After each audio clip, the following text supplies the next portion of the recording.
Look at this fascinating planet. It looks as if it's burning. It must be hotter on its surface than in the middle of Death Valley. The ground is parched, cut by giant cracks. There's not a drop of water in this boiling world. Now it's the same planet, but it looks like a totally different place. Everything is frozen. The temperatures are so low, there isn't even a tiniest chance that life could survive on this planet. This bizarre world is called HD 2794d, and it's located 19.7 light-years away from Earth in the constellation Eridanus. This planet is a super-Earth. This term means that it is larger than Earth, but smaller than such ice giants as Neptune. What makes this planet especially interesting is its unusual orbit, which moves it in and out of its star's habitable zone, the region where temperatures might allow liquid water to exist. Now, we haven't seen this unusual planet directly. Astronomers detected it by measuring tiny wobbles in its star, using two powerful instruments, espresso and harps, located at telescopes in Chile. These instruments measure radial velocity, which is the small movement a star makes, as a planet's gravity tugs on it. The larger the wobble, the more massive the planet. Later, astronomers analyzed the data and figured out that the planet in question has a mass around 6 times greater than Earth's. It orbits a star, HD 2794, aka 82G Eridani, which is slightly smaller and dimmer than our Sun. What makes this star unique is that it is bright enough to be seen with the unaided eye. Unlike many other stars that host exoplanets, you won't be able to see them without a telescope. The star system has been observed for over 20 years. Astronomers have long suspected it had multiple planets. In 2011, scientists discovered 2 other super-Earths, HD 2794b and HD 2794c, orbiting the star every 18.3 and 89.6 days, respectively.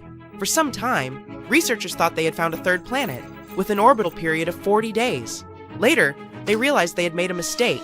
But recently, after reanalyzing years of data, astronomers have confirmed that the third planet does exist.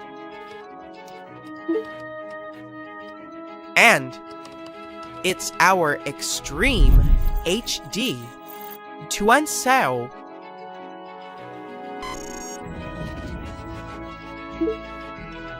A researcher from the University of Oxford, Michael Cretigny, played a key role in identifying the planet. He used a special computer algorithm called Yarara to separate the planet's weak signal from background noise.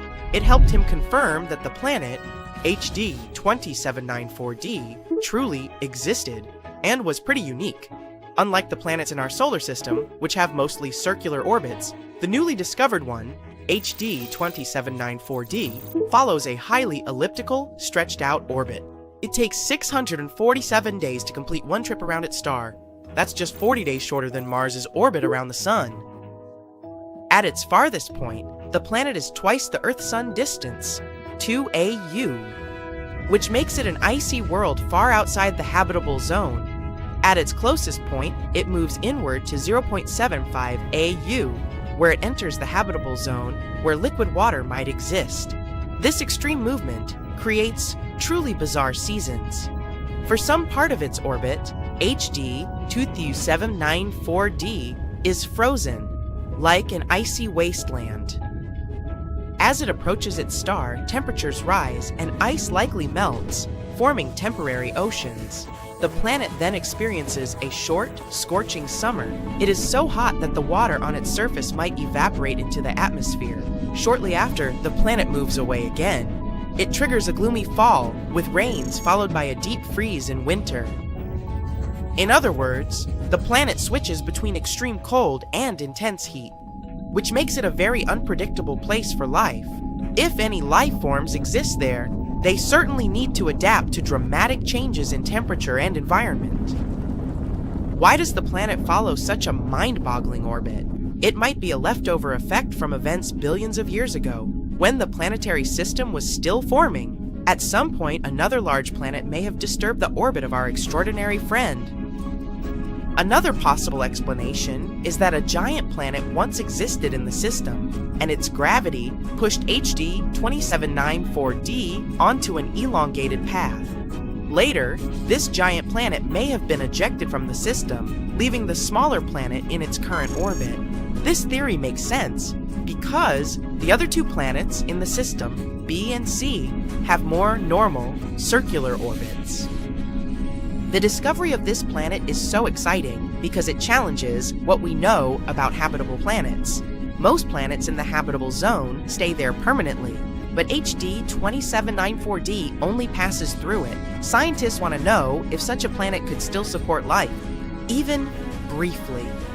So, future telescopes will study the atmosphere of this planet, looking for signs of water, gases, or even life. Another super-Earth that might have the right conditions for life orbits a star 137 light-years away. In space terms, this is considered relatively close. A light-year is around 9.6 trillion kilometers. The planet is called TOI 715b, and it is about 1.5 times the size of Earth. Unlike HD 2794d, it is permanently located in the habitable zone. Look, that's what astronomers think the planet might look like.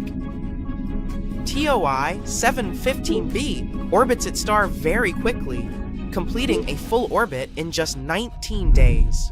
But even though it is close to its star, it may not be extremely hot, all because its star is a red dwarf.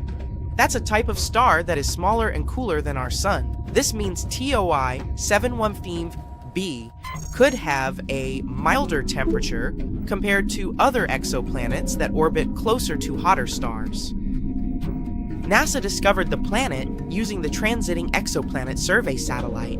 This space telescope finds planets by watching for small dips in a star's brightness, which happen when a planet passes in front of it.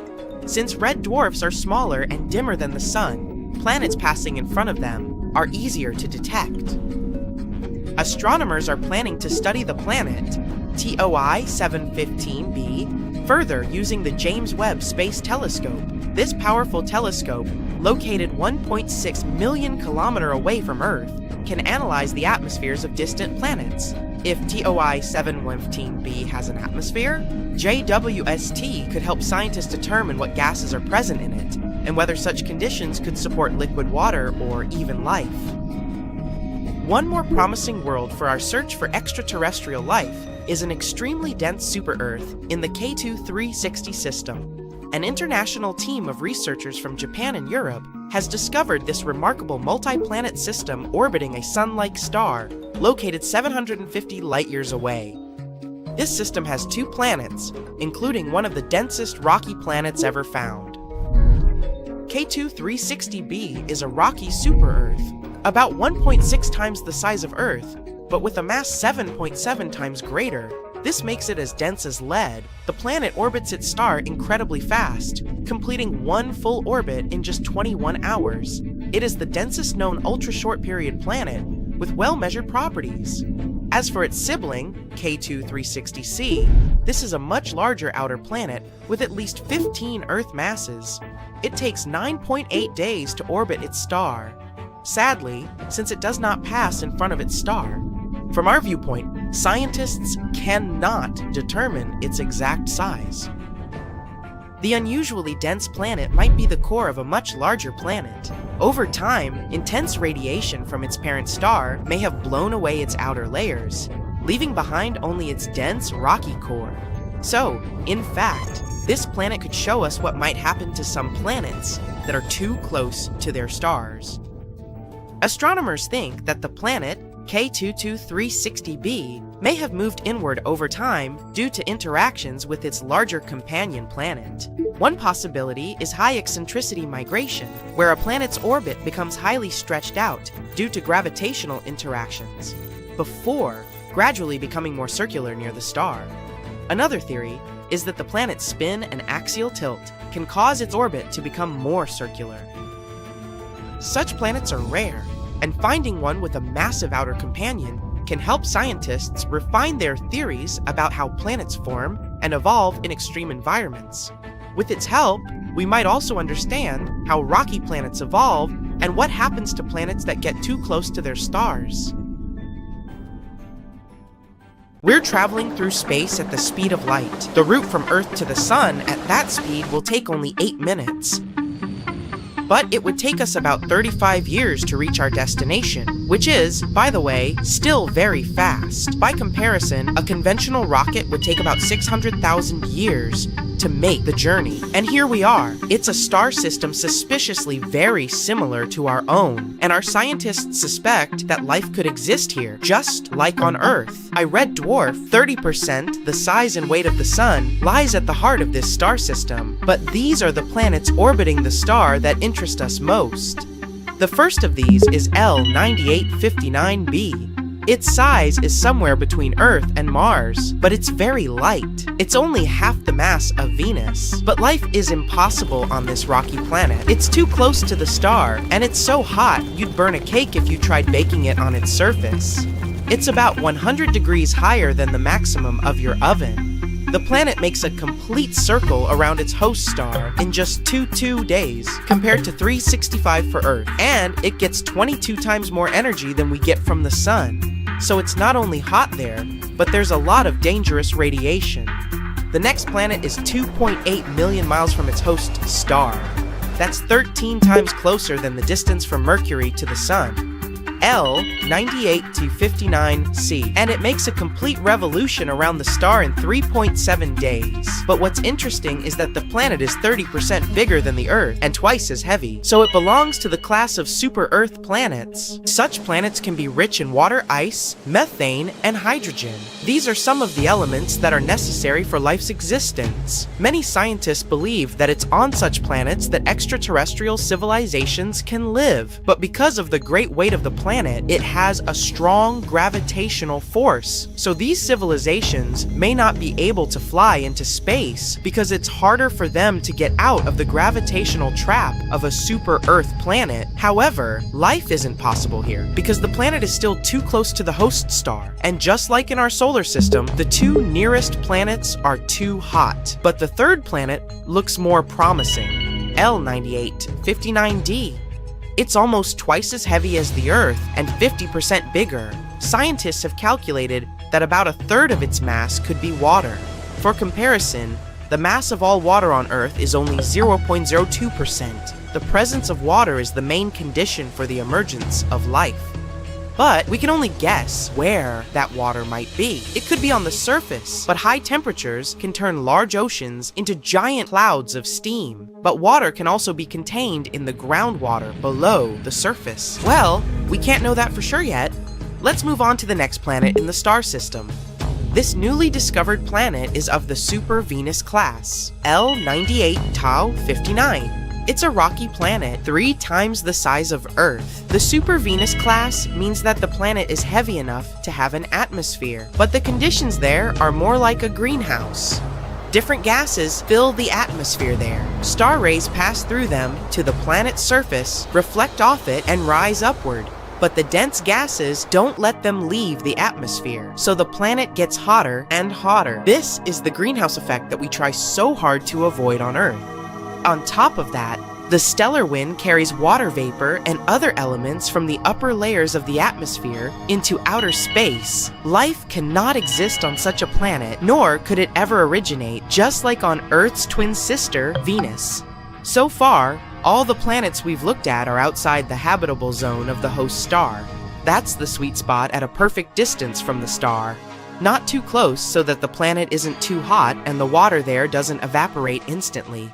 And not too far away, so that the planet doesn't look like a cold desert. And planets B, C, D, and E are too close to the host star.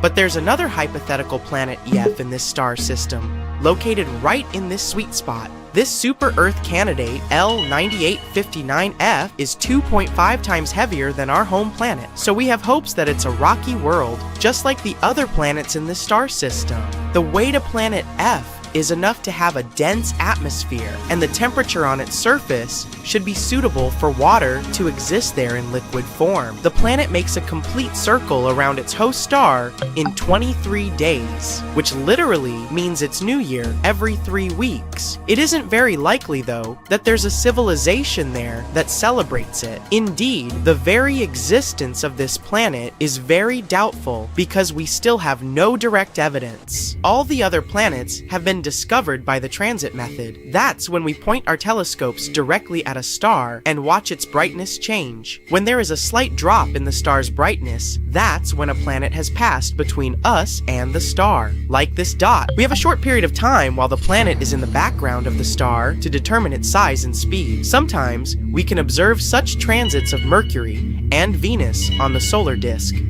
And there are at least 29 potentially habitable planets out there in distant space that can observe Earth in the same way. About 1,115 stars within a few hundred light years are perfectly located for it. Each star has planets around it, but only 29 of them are in the habitable zone. So there really could be life and an intelligent extraterrestrial civilization out there. If so, they could point their telescopes toward the sun and see a small dot pass across the solar disk, and they could have been making these observations for at least the last 5,000 years. So they could see how our civilization was born and how we evolved. Moreover, these planets are close enough to pick up our radio signals and even television broadcasts, but it works both ways. Radio signals travel through space at the speed of light. We mastered this technology about 100 years ago. So if there really is a civilization out there somewhere, we would pick up their signal too, but so far, it hasn't happened. So we have no proof of the existence of life on these planets. The discovery of a star system like L9859 is very important to us because we're always looking for life outside of our solar system, and super-Earth class planets are even better suited for the origin of life than planet Earth itself.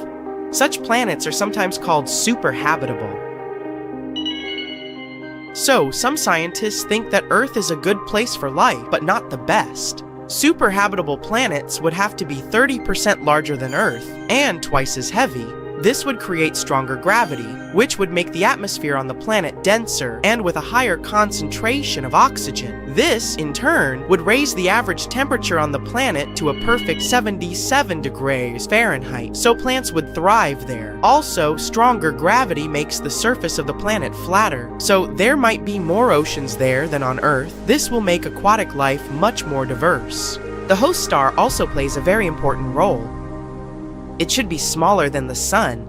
The bigger the star, the more of its fuel it burns. This means that the lifespan of such stars is much shorter.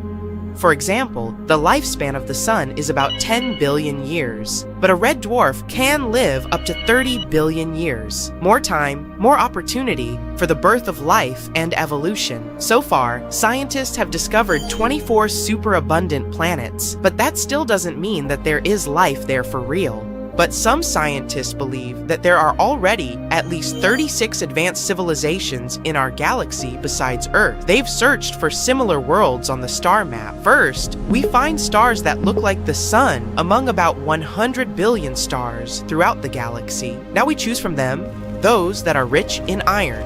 Such stars burn at the perfect temperature and help the planets around them gain an iron core and become Earth-like. Now let's pick relatively young stars from this pile, because when they get older, they expand and either absorb the planets around them or burn them up. One last thing, let's find planets in this pile that are in the habitable zone of the star, and voila! 36 worlds may be inhabited by some unknown civilization. But we won't know for sure until we get in touch with them. You're gazing up at the night sky. Wow. For much of our history, we've been looking for life among these stars and the planets near them. But space has eyes too, and there's someone out there looking at us, maybe. Scientists claim that at least 29 distant planets may be watching us right now. So comb your hair and smile. We've so far identified at least 1,715 neighboring star systems in the Milky Way that can detect our planet with conventional telescopes. These stars are located in our galaxy, so if they were to point their telescopes at our sun, sooner or later, they would see a small dot that passes between our home star and the observer. This is called a Earth transit. It's a method of detecting planets in astronomy. For example, you can observe transit phenomena right at home with a telescope. Use solar filter. You have to point it at the sun and wait. Then you'll see Mercury. That's the closest planet to the sun. And now you see it as a small dot. Mercury transit process can last about 5 hours. And this phenomenon happens about 14 times in a century. You'll be able to observe the next transit on November 13th, 2032. Mark your calendar. Likewise, you can observe Venus, the second planet from the Sun. But because it's farther away, its transits are less frequent. The last one was in 2004 and 2012. The next pair of transits is expected in 2117 and 2125. Hey, I won't be around then. So these star systems have the opportunity to observe our planet. But long-range telescopes work a little differently. Actually, the observer will not see a black dot with the sun in the background. The telescope will measure the brightness of our star. When Earth begins its transit light time between the sun and the observer, the telescope will record a slight drop in the brightness of the star because our planet is blocking the path of the sun's rays. Those faraway scientists of extraterrestrial civilizations will be able to calculate this drop in brightness and determine the size of our planet. But not all 1,700 plus star systems may have extraterrestrial life. Scientists have narrowed it down to 29 planets near some of these stars. They're potentially habitable. That means these planets are roughly Earth-like in size and within the habitable zone of their host star. That means they're not too close to the star, so it's not too hot for potential life. The water doesn't evaporate there like in a boiling pot. And they're not too far away, so it's not too cold and the water doesn't freeze into thick sheets of ice. And since water is the basis of life, we can assume that civilization might exist there. Theoretically, these planets could have seen Earth transits in the last 5,000 years. So while we were building the pyramids of Giza or Stonehenge, an extraterrestrial civilization may have been watching us. One of these planets is only 11 light years away from our home. Near the Ross 128 star, a red dwarf in the constellation Virgo, there's an exoplanet about twice the size of Earth and right in the habitable zone of its host star. Theoretically, the inhabitants of this planet could see Earth transit the sun on a regular basis for 2,000 years. But about 900 years ago, the planet lost its position and can no longer continue observation. The other planet where Earth can be seen transiting is 12.5 light years away, near the star called Teegarden. The window for observing our planet will open there in about 29 years. We're betting heavily on the TRAPPIST-1 star system. It hosts at least 7 exoplanets, almost like our solar system, and 4 of them are in the habitable zone of the star, but they won't be able to start observing Earth until 16 centuries from now. But we can try to make contact with these planets right now. They're all close enough to us to pick up our radio signals. Radio waves can travel through space at the speed of light, and our planet has been emitting radio signals continuously since 1895. So we're like noisy neighbors in the radio spectrum. If there's a planet somewhere with an intelligent civilization within a 125 light years of us, our radio noise would have already reached them. The only problem is, it would take about the same time to get a response from that civilization. The other problem with radio is that any civilization uses it for a relatively short period. Even now on Earth, we use Bluetooth and fiber optics more than radio, except for maybe traffic reports. And over time, all the radio noise we create will simply disappear. Also, radio communication assumes that an extraterrestrial civilization is advanced enough to use this technology. But who knows? Maybe there are life forms in space that are really different from ours. Our radio signals already could have reached that planet, but its inhabitants simply aren't capable of receiving them. And the moment these life forms build antennas to receive the signal, we'll no longer emit them. But we don't lose hope, and we even send encrypted radio signals into space to communicate with extraterrestrial civilizations. In 1974, we sent the Arecibo message into interstellar space. If some civilization can decipher it, they'll get a rectangle like this. It has all the information about humanity. At the top is our number system, then the atomic numbers, and then our DNA, which is pictured below. Then a human being itself, of course. Below is a diagram of our solar system. Earth, the third planet from the Sun, is slightly elevated. This is how the extraterrestrial civilization will understand which planet this message came from. Below is a diagram of the Arecibo radio telescope itself. Another option, how to deliver a message to a distant planet, is to literally send a mail delivery there. It could be a space probe, and we've already done that. These are Voyagers 1 and 2. They were launched in 1977 and are still operational. In 2012, Voyager 1 became the first ever human-made object in interstellar space. It travels to distant stars and carries a message written on a golden record. The disk contains greetings in 55 Earth languages, a lot of music from different parts of our planet, different sounds like ocean noise, human voices, and animal sounds. In addition, there are 116 images on the record. There are pictures of people and earthly landscapes. In these pictures, there's information about the Sun and our DNA. The record case contains instructions and a needle to play the record. There's also a map of our galaxy's pulsars, so that astronomers from an extraterrestrial civilization can find our solar system. The main disadvantage of sending a message this way is time. Voyager 1 will reach its first stop, the Gliese 445 star, in 40,000 years. Voyager 2 will reach the Ross 248 star in 42,000 years. And in about 296,000 years, it'll pass Sirius, the brightest star in the night sky. I can't wait. Also, an extraterrestrial civilization can detect us with calculations and formulas. All it takes is a little observation of the Sun. In star systems with planets, the host star doesn't stand still. It rotates around a small orbit.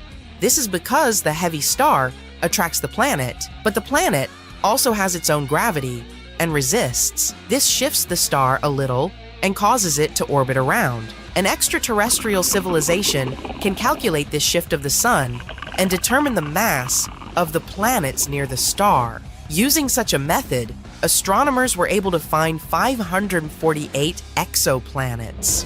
Suppose we made Sun contact with an extraterrestrial civilization near the closest star, Proxima Centauri.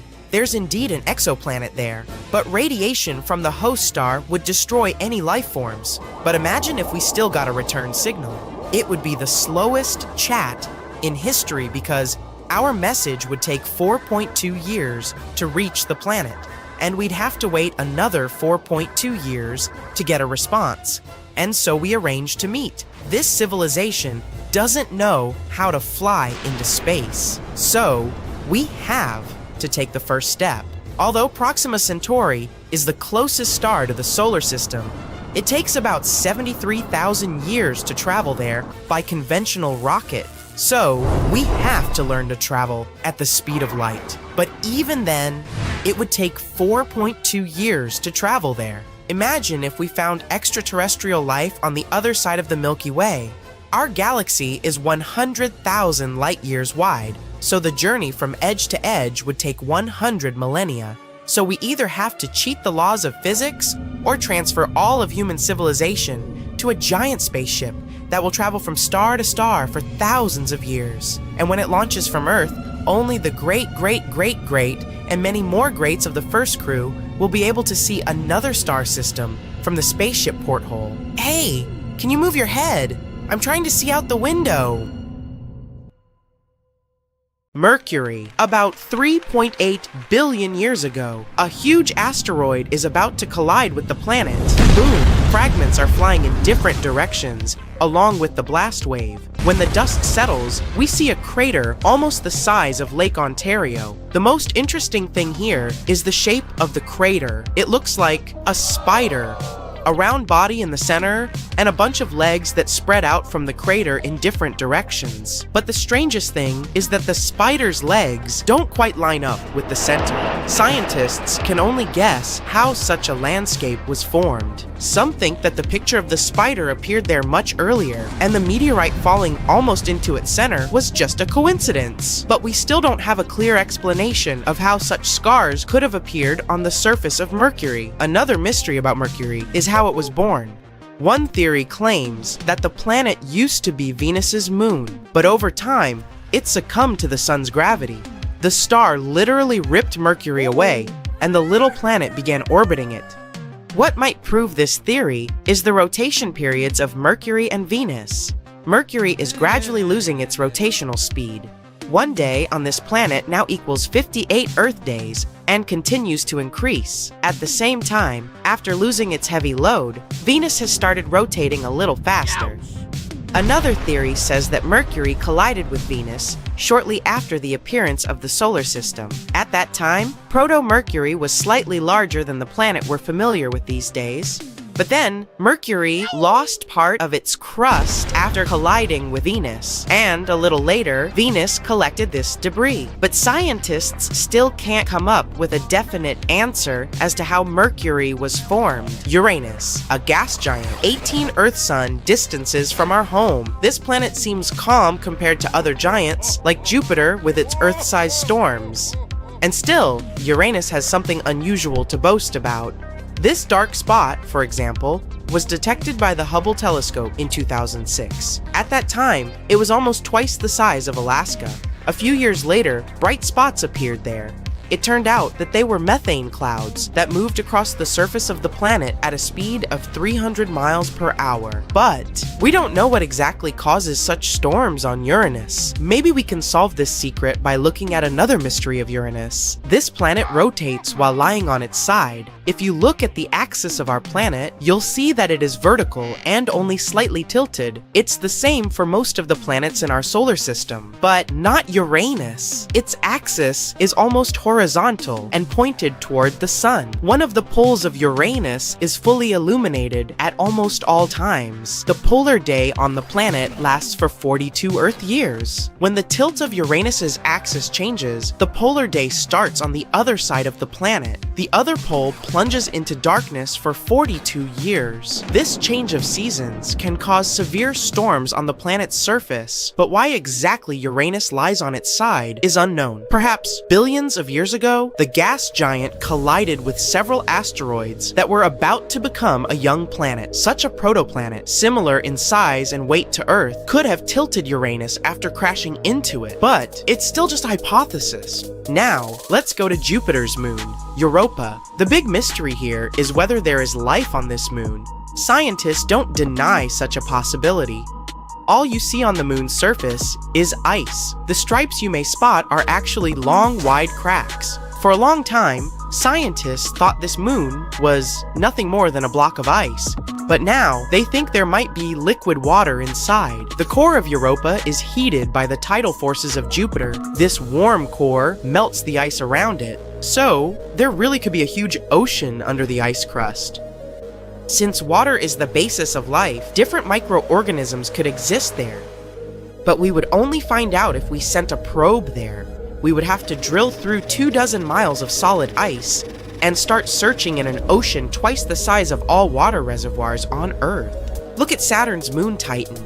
It's the second largest moon in the solar system. It's 50% bigger than Earth's natural satellite. It's the only place in our solar system other than Earth where liquid water has been proven to exist. But the most interesting thing about Titan is its atmosphere. It's 250 miles thick. This distance is almost 40 times greater than the average cruising altitude of commercial planes on Earth, and it's 95% nitrogen. For comparison, Earth's atmosphere is 79% nitrogen, which means they're quite similar. The mystery is that no one knows how this atmosphere appeared there. One theory suggests that many years ago, meteorites hit Titan's surface almost non-stop. Massive rocks collided with the crust, raising the pressure and temperatures on the moon. Under such conditions, the ammonia in the air decomposed into nitrogen and hydrogen. The heavy nitrogen fell on Titan's surface while the light hydrogen rose and flowed out into space. But some scientists dispute this theory. Another mystery of the solar system is the hypothetical star nemesis and whether it really exists. If you look at all the stars of our galaxy, most of them are paired, which means that two stars orbit around each other. Statistically, the Sun must also have a companion.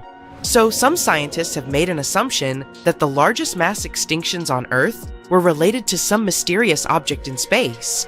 They hypothesized that there was a red dwarf somewhere within 1.5 light-years away from the center of the solar system, and every approach of this dwarf star to the asteroid cloud disturbed these space travelers. Every time it happened, several asteroids began their journey toward Earth and caused a mass extinction. But this star hasn't yet been discovered, and many scientists question this hypothesis.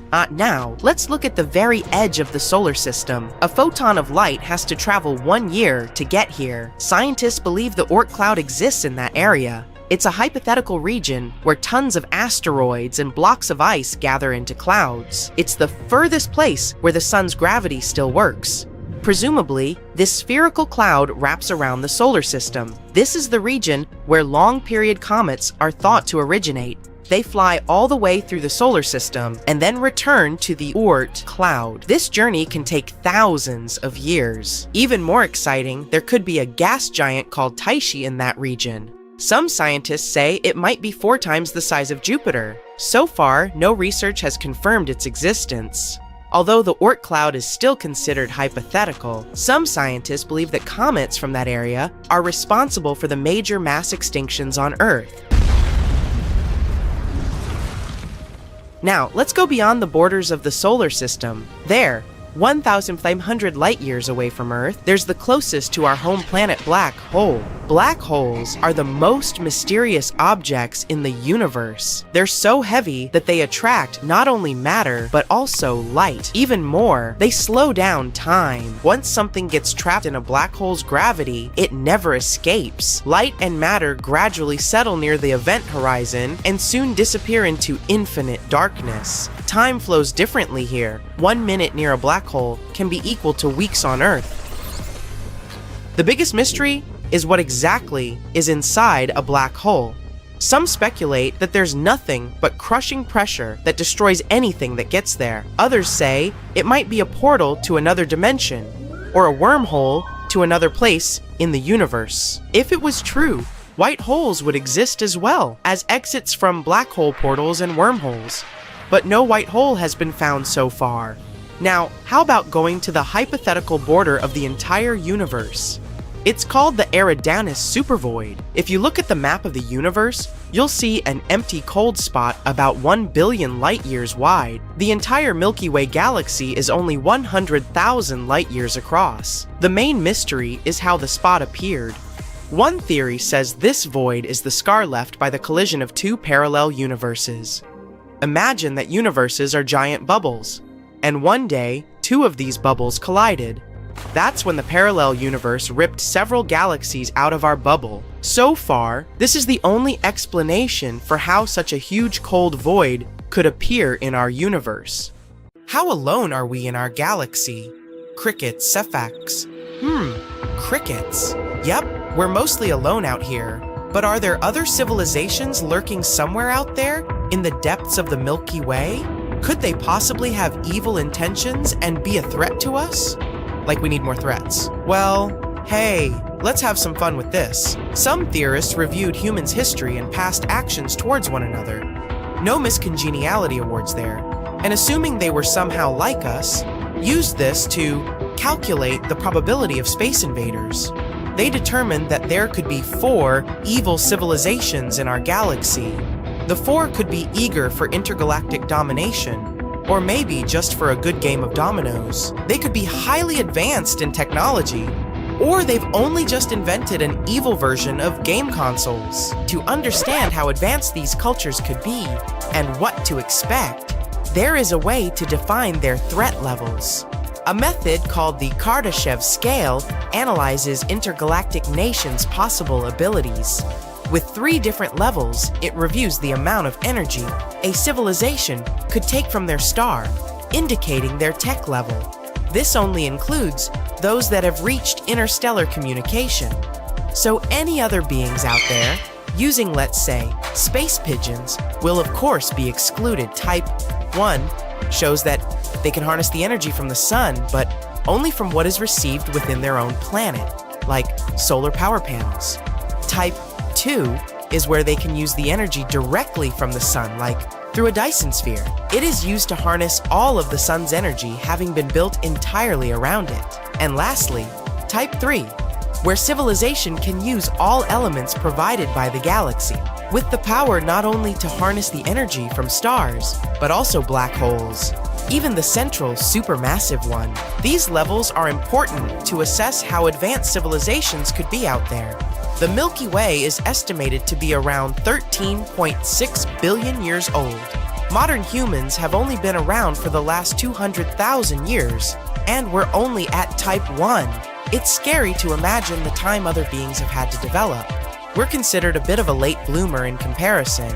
Earth is, shall we say, late to the party because we're located on the outer arms of the galaxy. Mathematicians posit that more centralized star systems have had more time to progress. With that in mind, how common would other intelligent beings be in the galaxy? With all the life-ending events Earth has survived, it's a miracle to have a planet like ours, and that we would be unique. Or are we? There are 100 trillion stars in our galaxy, and there are up to 200 billion planets, with an estimated 300,000 exoplanets capable of sustaining the kind of life we know about. From those habitable planets, how could we tell which ones have other beings eager to send us an email? No one's had the time to individually count. Of course, the Drake equation can give us some rough numbers if we take averages of a few key factors. It breaks down the criteria of how many planets with life are intelligent enough to make communication. The numbers are huge, considering how many stars might have planets. And from there, we distill it down further to those within the habitable zone in the solar system. This zone is called the Goldilocks zone, as it's not too far from the sun and not too close to it. It's just right. We reduce the numbers even further by calculating which of those habitable planets will then be able to support life.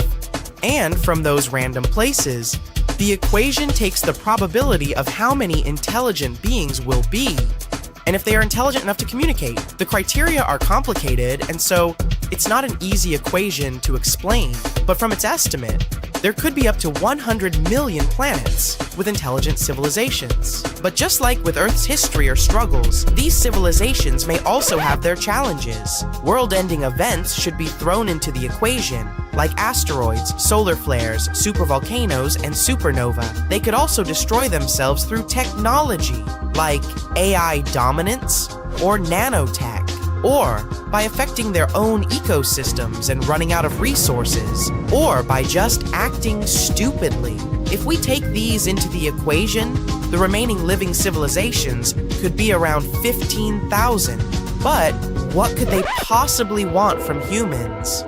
We do have an abundance of rare Earth materials that could be of value, ready to be harvested and easily collected. Besides an appealing vast amount of water they could suck dry. Hydrogen is a required element for rocket fuels, though these things aren't exactly rare in the galaxy and could be harvested easier from other, closer solar systems or asteroids. Our technology might be intriguing to them. Our range of innovations on Earth, invented while being isolated in separate countries, help provide different technology paths around the world. Other civilizations could have followed a completely different route and didn't learn the importance of many things we have on Earth, like karaoke The same goes for applied sciences, where they may have evolved in different atmospheres with different elements. Their science would be mainly affected by that, and ours would provide them with more knowledge. Then there's one of the rarest things in the galaxy, that Earth can support life. This would be very useful for an intergalactic traveler, rather than going through the long process of terraforming an unlivable planet. Why not just take it? With a cozy outpost, it would be a lovely little holiday destination when they need some time off from conquering other civilizations. Fortunately, they wouldn't be interested in eating us, or probably wouldn't have an appetite for anything on Earth.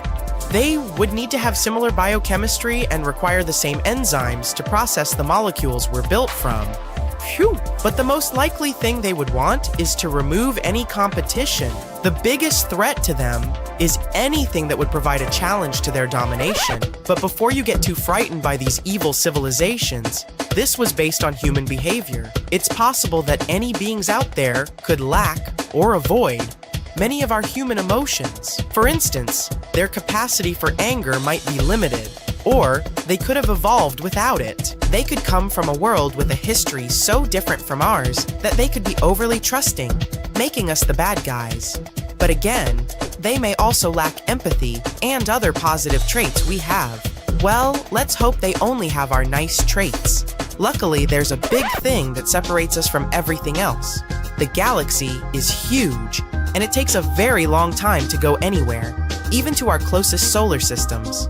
The fastest thing we've sent into space is the Galileo probe, which travels up to 100,000 km/h. Even so, it would take 72,000 years to reach the closest star system, Alpha Centauri. Still, with a newly proposed laser-guided probe that can travel at 1/5 of the speed of light, it would yet take up to 20 years to make the journey. On a larger scale, the Milky Way is over 105,700 light years across. If a civilization was even capable of light speed, it would take them hundreds of thousands of years to travel from one end to the other. With a huge distance between the small number of civilizations, the only successful contact would be through advanced interstellar travel. But to achieve such a long journey, the greater the mass to be accelerated, the more energy is required. So it's not likely anything too large will be sent. But they could travel here very quickly in a small shuttle, using the ability to break cosmic speed laws. They may already be here watching us closely or just binge watching Netflix. They would need very advanced technology, and the number of species obtaining this is theorized to be only 2 out of the 15,000. This means there's a 0.01% chance of evil civilizations capable of visiting us soon. If they do know we're here, and they want something from us, it's likely to take them thousands, if not millions of years to arrive. So we've got plenty of time to relax, and time for more bright side.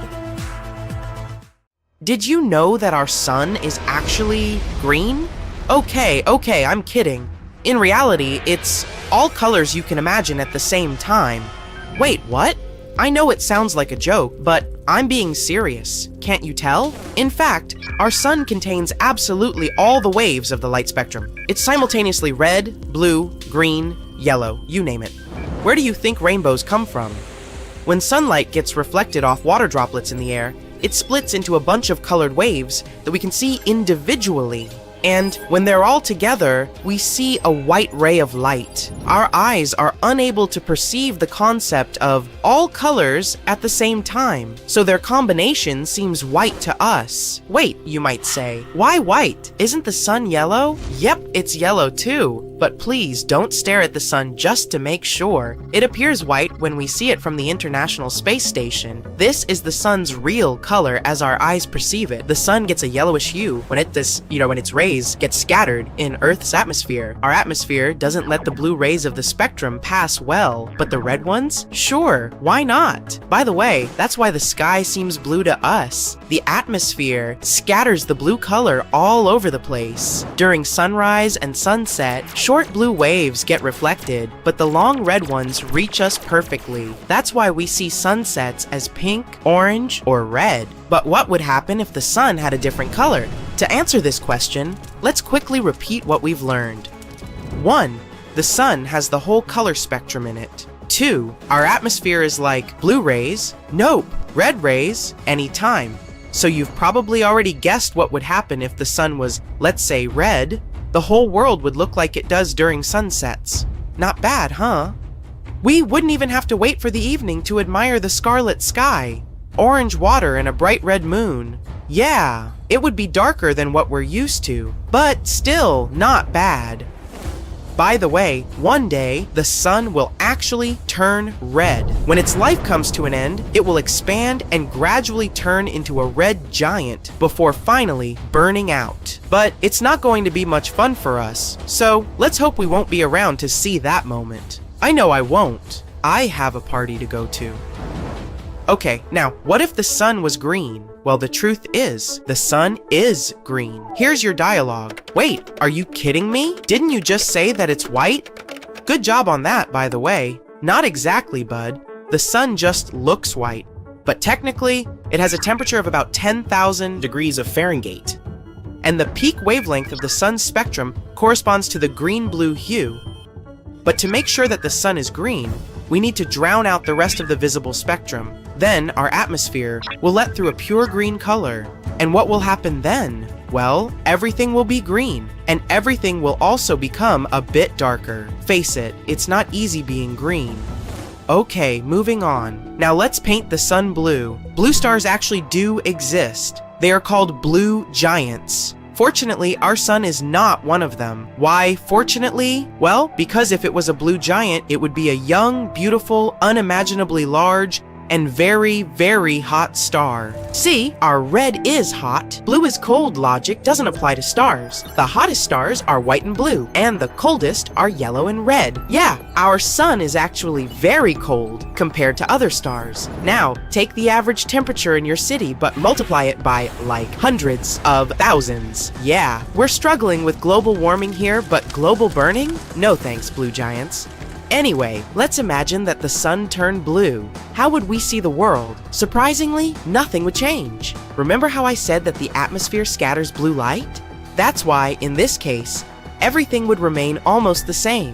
Maybe the sky would get bluer, but we wouldn't see much difference. And finally, the darkest, pun intended, option. What if our sun turned black? Stock up on lamps and candles because there is no more light.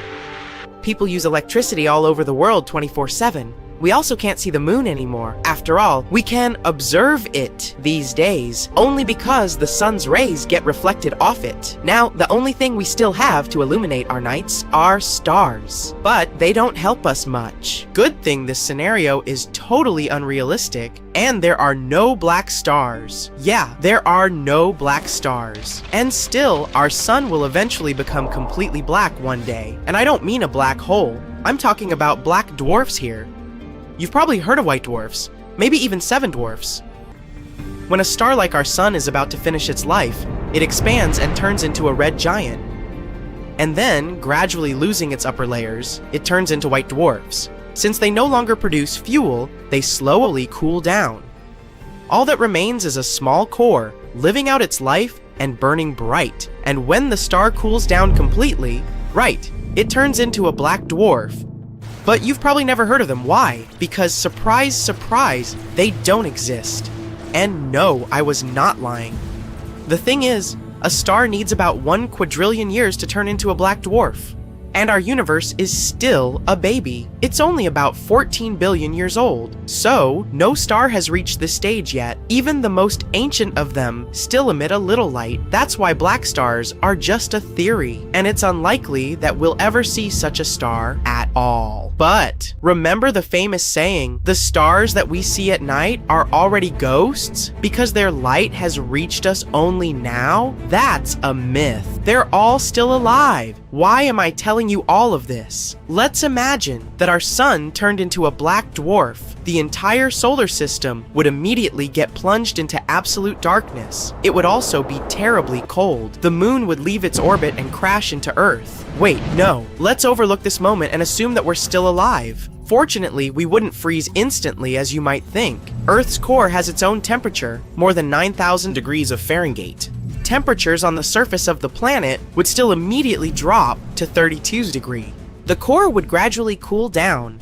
Every 2 months, its temperature would drop by 2 times. In just 2 months, Earth's surface temperature would be 190 degrees of Fahrenheit, and in a year, it'd reach 450 degrees of Fahrenheit. Most plants would disappear pretty quickly, not because of the cold, but because of the lack of photosynthesis. Others would live a little longer thanks to the oxygen still remaining in the atmosphere. And, oddly enough, trees would survive for a very long time. They have a slow metabolism and get sugar from the ground. The upper layer of the oceans would freeze pretty quickly. Fortunately, this thick crust of ice would insulate deep waters, so the entire ocean wouldn't freeze for some time. Marine creatures would be doing pretty well. They existed long before us, and are already used to crazy temperature changes, the lack of oxygen and food, huge pressures, and other joys of deep-sea life.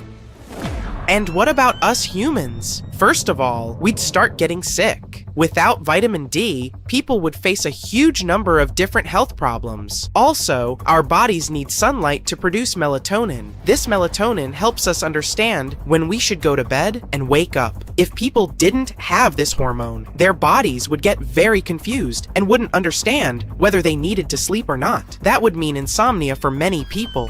But we would still be able to survive. We'd have 2 options: to build giant submarines and go down to the depths of the ocean, closer to Earth's core, or stay on the surface, living our lives in some location where we'd have sources of geothermal energy. In Iceland, for example. We could also settle near volcanoes. Their heat would be enough to warm us for a long time. Our vision would adapt to the dark, but at some point, it'd reach its maximum. So we'd need to get used to living in complete darkness. But who knows? Maybe we would adapt to this life too. Which option would you prefer? Living at the bottom of the ocean in a submarine, or on the surface near volcanoes? Have you ever wondered why rockets are launched right next to the equator, or the sea? Or why do we launch them vertically and not like airplanes? Let's answer all the possible not stupid questions about rockets. Question 1. How does the Earth affect the rocket's launch? Let's remember some school physics. The gravity of the Earth is incredibly strong. To overcome this force, we need to develop a huge speed. Fortunately, rockets are capable of developing it, but it would be much more difficult if the Earth itself didn't help it. The Earth rotates around the Sun at a speed of 67,000 miles per hour. Very fast, to put it mildly. And we all are moving with it. So getting off the Earth is like getting out of a moving car. For some time, the rocket will move along with our planet by inertia. It's like a helpful push. The rocket takes off from the Earth at a certain speed already, and then it just needs to accelerate a bit more with the help of its fuel. By the way, this isn't the only scientific trick in launching rockets. To get the maximum benefit from this push, they're launched into Earth's orbit from west to east. Why? Because the Earth rotates from west to east, of course. This way, the rocket receives maximum inertia. Question 2. Why are rockets launched next to the equator? The answer is related to the previous question. Believe it or not, the Earth's surface is moving faster at the equator. The school lied to us a little. The Earth isn't perfectly round. Rather, it's a flattened ellipse. And the equator is the widest point on our planet. Now, what is speed? It's the distance divided by time. And since the distance at the equator is the largest, about 25,000 miles, then the rotation speed there will be higher. So imagine that you and your friend were standing at 2 different points of the Earth. You're at the equator, and your friend is closer to the North Pole. After standing there for the entire day, you would fly more miles than your friend, which technically means that you moved faster. So yep, the rotation speed at the equator is higher. Naturally, it's most profitable for us to launch rockets from places where the initial thrust velocity will be as high as possible, and launching from the equator causes the spacecraft to move almost 300 miles per hour faster. Question 3. How do scientists choose the places for the launch pads? Rockets are gigantic, complex monsters weighing several thousand pounds. Needless to say, dozens of errors may occur during startup. Probably the most dangerous one is a mid-flight failure. That is when something goes wrong in a rocket that's still in the sky. If the burning debris falls to the Earth, it may cause a huge disaster. Now, let's look at a map of the location of launch pads in the world. We can see that many of them are located near the coast. For example, the Kennedy Space Center in Florida, USA, or the Satish Dhawan Space Center in Sriharikota, India. That's the way to minimize, and ideally eliminate altogether, the risk of debris falling on your head. If something goes wrong during the launch, it will fall into the ocean waters, far from densely populated areas. And yeah, there are a bunch of launch pads located far from the sea. That's because many other things also play a role in choosing the location. For example, the availability. The launch pad should be ideally accessible from land, air, and sea. Question 4. Wait, doesn't Florida have crazy weather? Why did they choose this state? For more than 70 years, NASA has been launching rockets from Cape Canaveral, Florida. It's weird because Florida has a very humid and tropical climate. There are more thunderstorms a year than in any other place. This can greatly interfere with rocket launches. It's very dangerous. Moreover, one time, it actually happened. In 1987, lightning struck an AC-67 rocket before takeoff. Its systems failed, and eventually, the rocket was destroyed. Fortunately, there were no people on board. Another big weather threat is hurricanes. And yes, they also happen in Florida more often than in any other state. But despite all this, NASA still chose this cursed place to launch their rockets.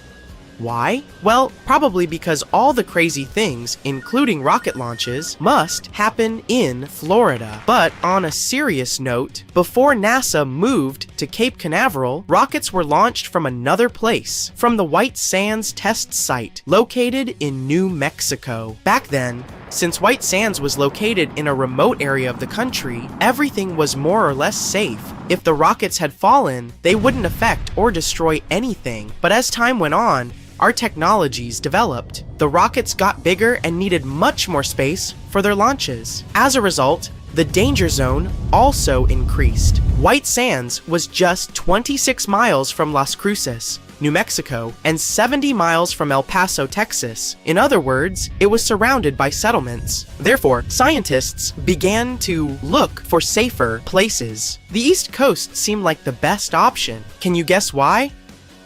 Not only is the East Coast close to the equator, but it's also located near the Atlantic Ocean. And we already know that this actually adds +1 to the security. That's why, in the 1950s, NASA moved its launches to Florida. The first one was the launch of the Bumper 8 rocket, which took place on July 24th, 1950. And then this place became a full-fledged spaceport. Question 5. Why are rockets launched vertically? Rockets are thin, cylindrical, tall things that go into space vertically and leave behind a giant cloud of smoke. But why are they launched that way, and not like airplanes, for example? Well, this idea sounds a bit crazy. To implement it, we'd have to make a lot of changes to the current rocket designs. But the most important thing is that it would waste a lot of resources. This may surprise you, but planes and rockets are designed a little differently. The plane's main task is to fly in the atmosphere. The rocket's main task is to leave the atmosphere as soon as possible. Due to the air resistance in the sky, the rocket loses most of its energy while flying. Therefore, we need to make sure that it has left the Earth's atmosphere before its fuel is completely used up.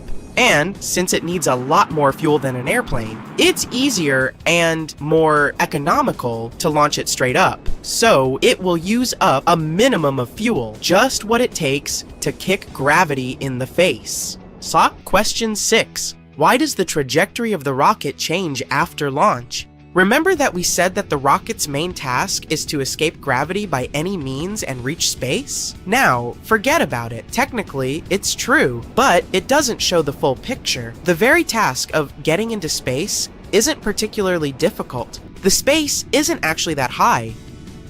You'll officially become an astronaut if you get to an altitude of about 60 miles above the Earth. But it's all about staying in orbit. The orbit is the boundary of two worlds. Here, the gravitational pull of the Earth is still large enough that the rocket doesn't fly into outer space, but at the same time low enough that it doesn't fall back to Earth. So, if you reach it, there's no need to waste fuel anymore. The spacecraft will simply fly in zero gravity by inertia. If the rocket flies purely in a straight line, it will simply fly into outer space. To enter orbit, it needs to fly in an arc. Therefore, after starting, it first begins to tilt to the side and gradually increases this slope. Getting into orbit is a very difficult task, actually. The fuel should be enough to reach an insane speed of 18,000 miles per hour. That's why we invented this optimization method. Smart people call it gravitational reversal. So, a rocket bends its trajectory after launch, because it has to go into Earth's orbit. Congrats! That was a long journey, but now you, hopefully, learned a bit more about rocket launching. In a galaxy far, far away, we found the most luminous object ever discovered. ASAN Sure 15 Lao AH. Astronomers were left scratching their heads, wondering what kind of beast could produce such a mind-boggling amount of energy.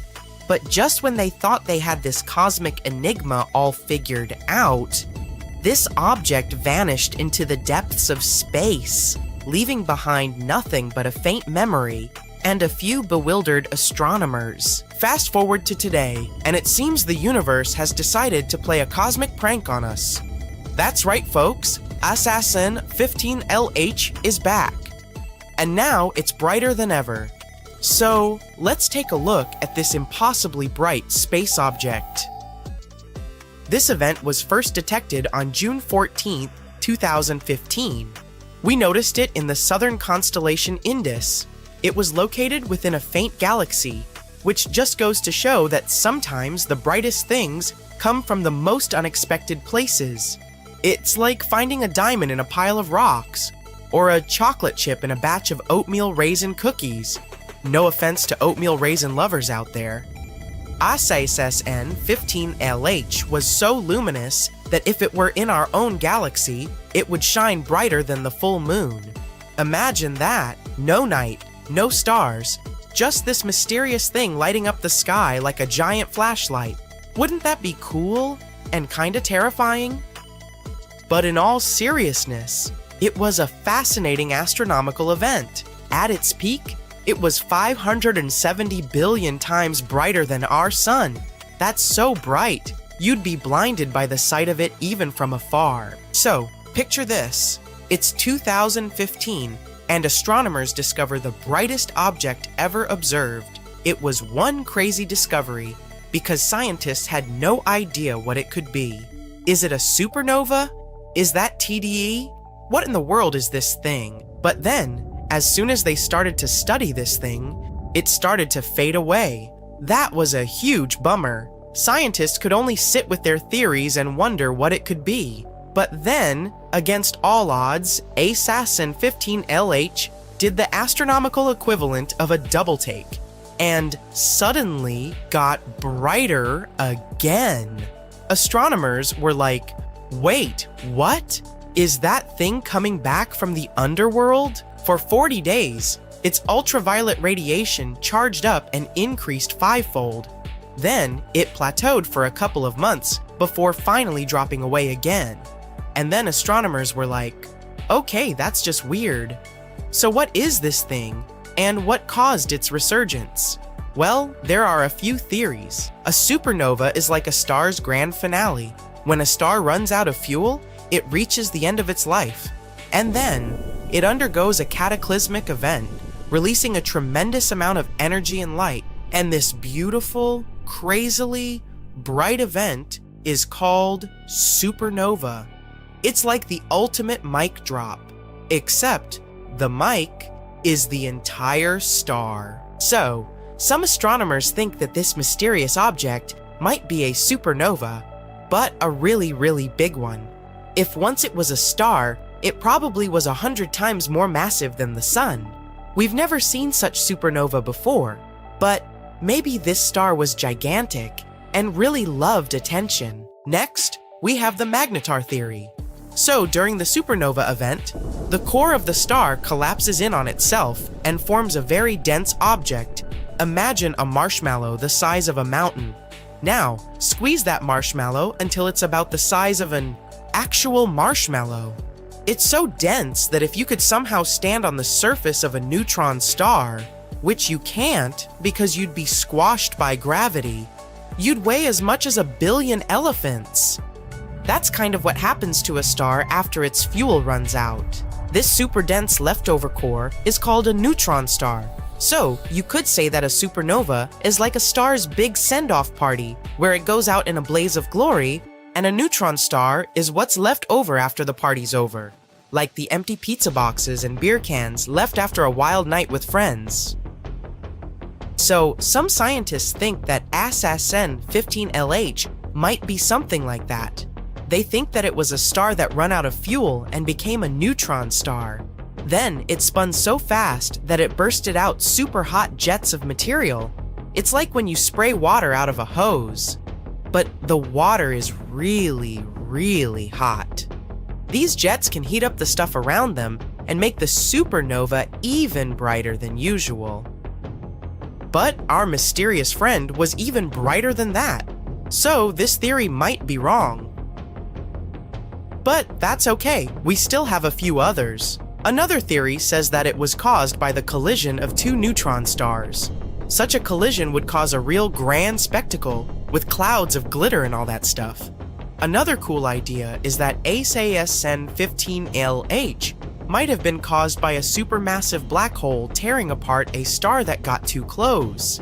It's like if a hungry monster grabbed a hold of a tasty treat, but instead of eating it, it just tore it to shreds and made a huge mess. This one is probably the coolest. And lastly, the most boring explanation. This theory suggests that this mysterious object might not be as bright as we think it is. Instead, its light is being magnified by a galaxy cluster or some other massive object in space. It's kind of like if you put on a pair of glasses that make everything look bigger and brighter. So, these were all the possible explanations of this event. And if these mysteries weren't enough, then remember that scientists have no idea why this object could start glowing again. They thought that maybe it ran into some nearby gas that made it a bit brighter, but then that checked if it was the case and didn't see anything. So, 2-0 in favor of the weird bright thing. In other words, ASASN 15LH remains a mystery. It's still keeping astronomers on their toes and saying, "You thought you knew everything about supernovae. Think again, puny humans." And this isn't the only mystery in our universe. There are tons of things that scientists still can't explain. For example, have you heard of dark matter? No, it's not a group of goth particles, but it's something even more mysterious. Dark matter is a substance that makes up about 27% of the entire universe. Yet, we can't see, touch, or taste it, even though it's hiding in plain sight. Scientists know that it's there because it has a gravitational pull on visible matter, kind of like how a good cheeseburger has a gravitational pull on me. The weirdest thing about dark matter is that we have no idea what it's made of. It's a mystery box, except we can't even see the box itself, and the mystery of dark matter still keeps scientists up at night. Another dark mystery is the elusive and enigmatic dark energy. It makes up about 68% of the universe, but we still have no idea what it is. Both of these are called dark because they don't interact with light or any other form of electromagnetic radiation. In other words, even though we know they exist, we can't see them directly. Can you imagine? We can only see about 5% of the universe. Who knows what else might be hiding there? One day, scientists noticed that the universe was expanding faster and faster over time, but it must be impossible, right? After the Big Bang, the expansion of our universe should gradually lose speed, like everything in nature. However, this wasn't the case. So, something must be pushing it, right? And that's how scientists came up with dark energy. A mysterious force that's thought to be pushing the universe and making it accelerate over time. But what causes it? Scientists still have no idea, and until we figure out what all these things are, they will remain one of the greatest mysteries of our universe. So, our mysteriously bright object isn't even one of the biggest puzzles. We still have tons of things to explain. Who knows what other secrets the universe is hiding from us? Either way, let's hope that one day we'll learn more about our world and answer these questions. Well, well, my cosmic pal, do you ever feel like everything is just drifting apart? Well, your intuition may be right. It turns out something weird is indeed happening in the universe. Since the Big Bang, everything has been spreading out in every direction and getting faster every day. But here's the thing, not all galaxies are moving at the same speed. We have some seriously massive clumps of matter out there that are slowing us down. And there's one giant, mysterious gravitational anomaly that's been dubbed the Great Attractor. No, we're not counting me, though we share the same nickname. It's the mystery of mysteries, and it's been pulling us and all the nearby galaxies closer to it for billions of years.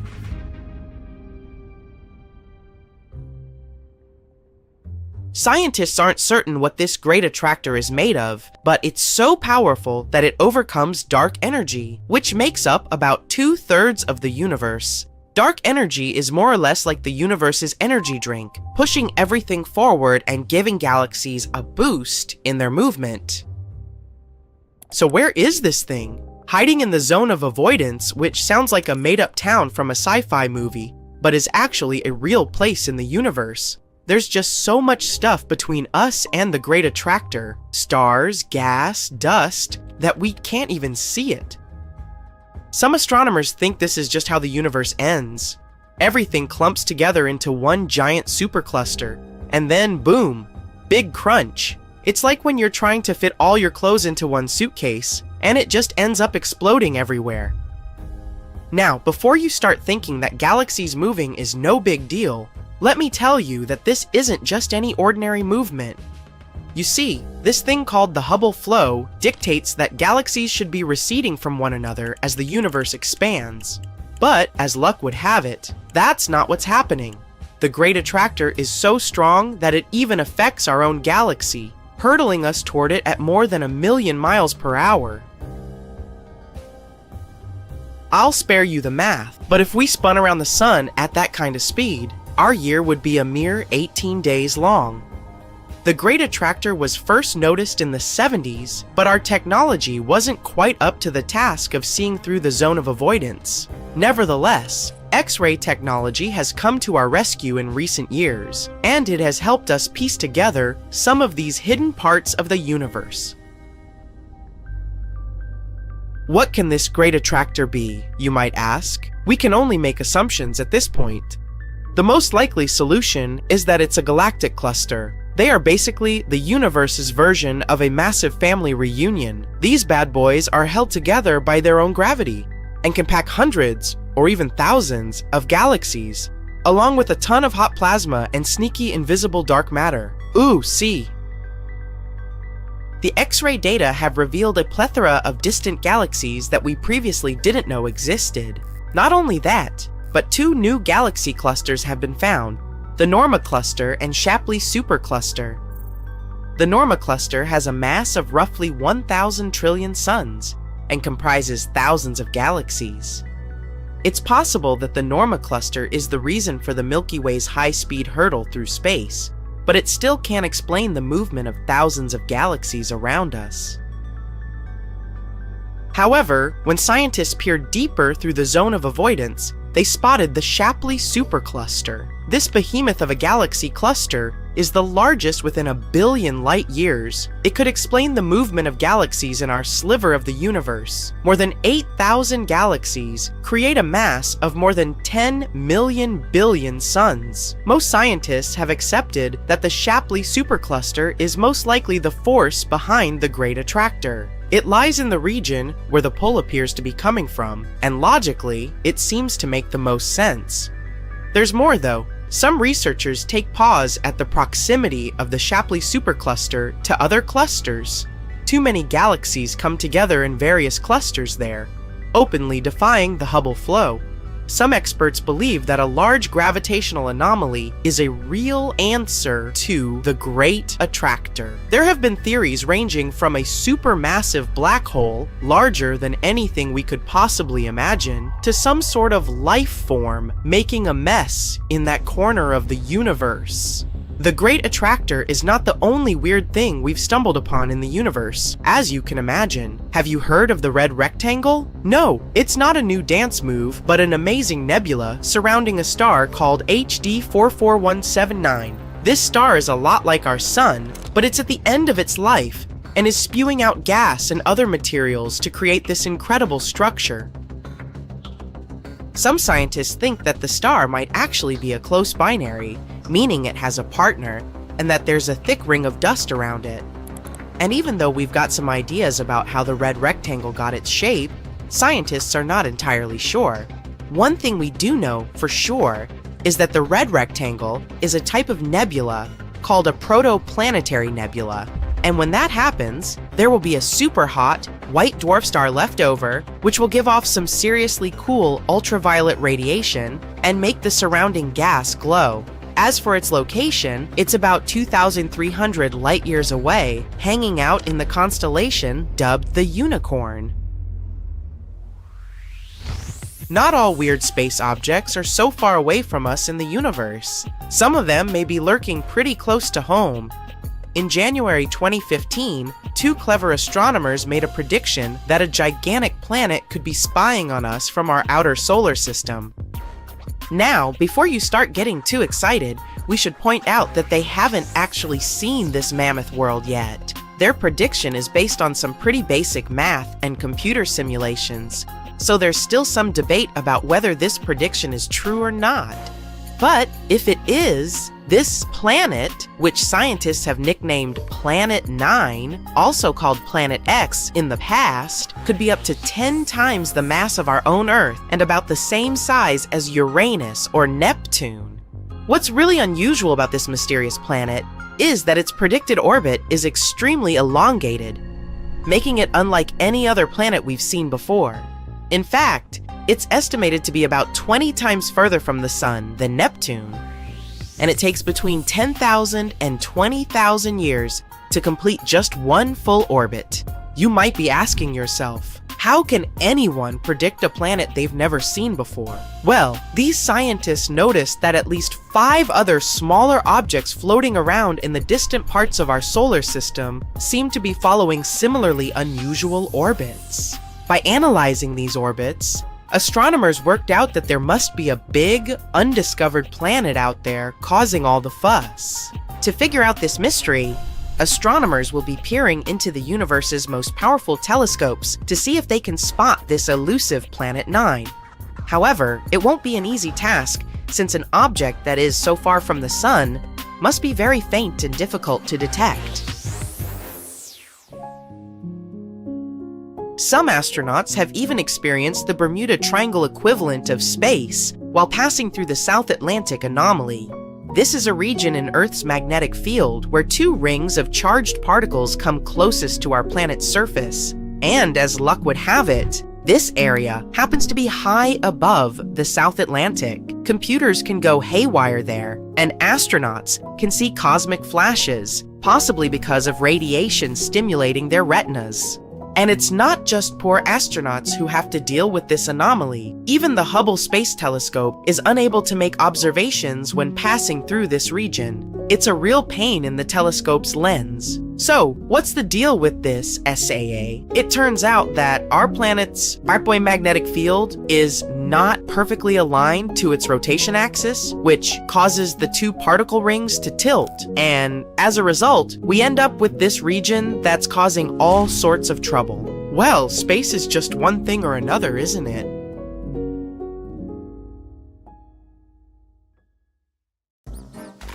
Okay, I officially give up on the hope that the moon is made of cheese after all. Wow, not even Gouda, the shiny lunar ball, or a curved banana or half of a coin, depending on the phase it's in, has different layers inside, just like Earth. One of these layers is called the inner core. About 20 years ago, scientists were observing how the moon rotates. Using that data, they concluded that it had a fluid outer core.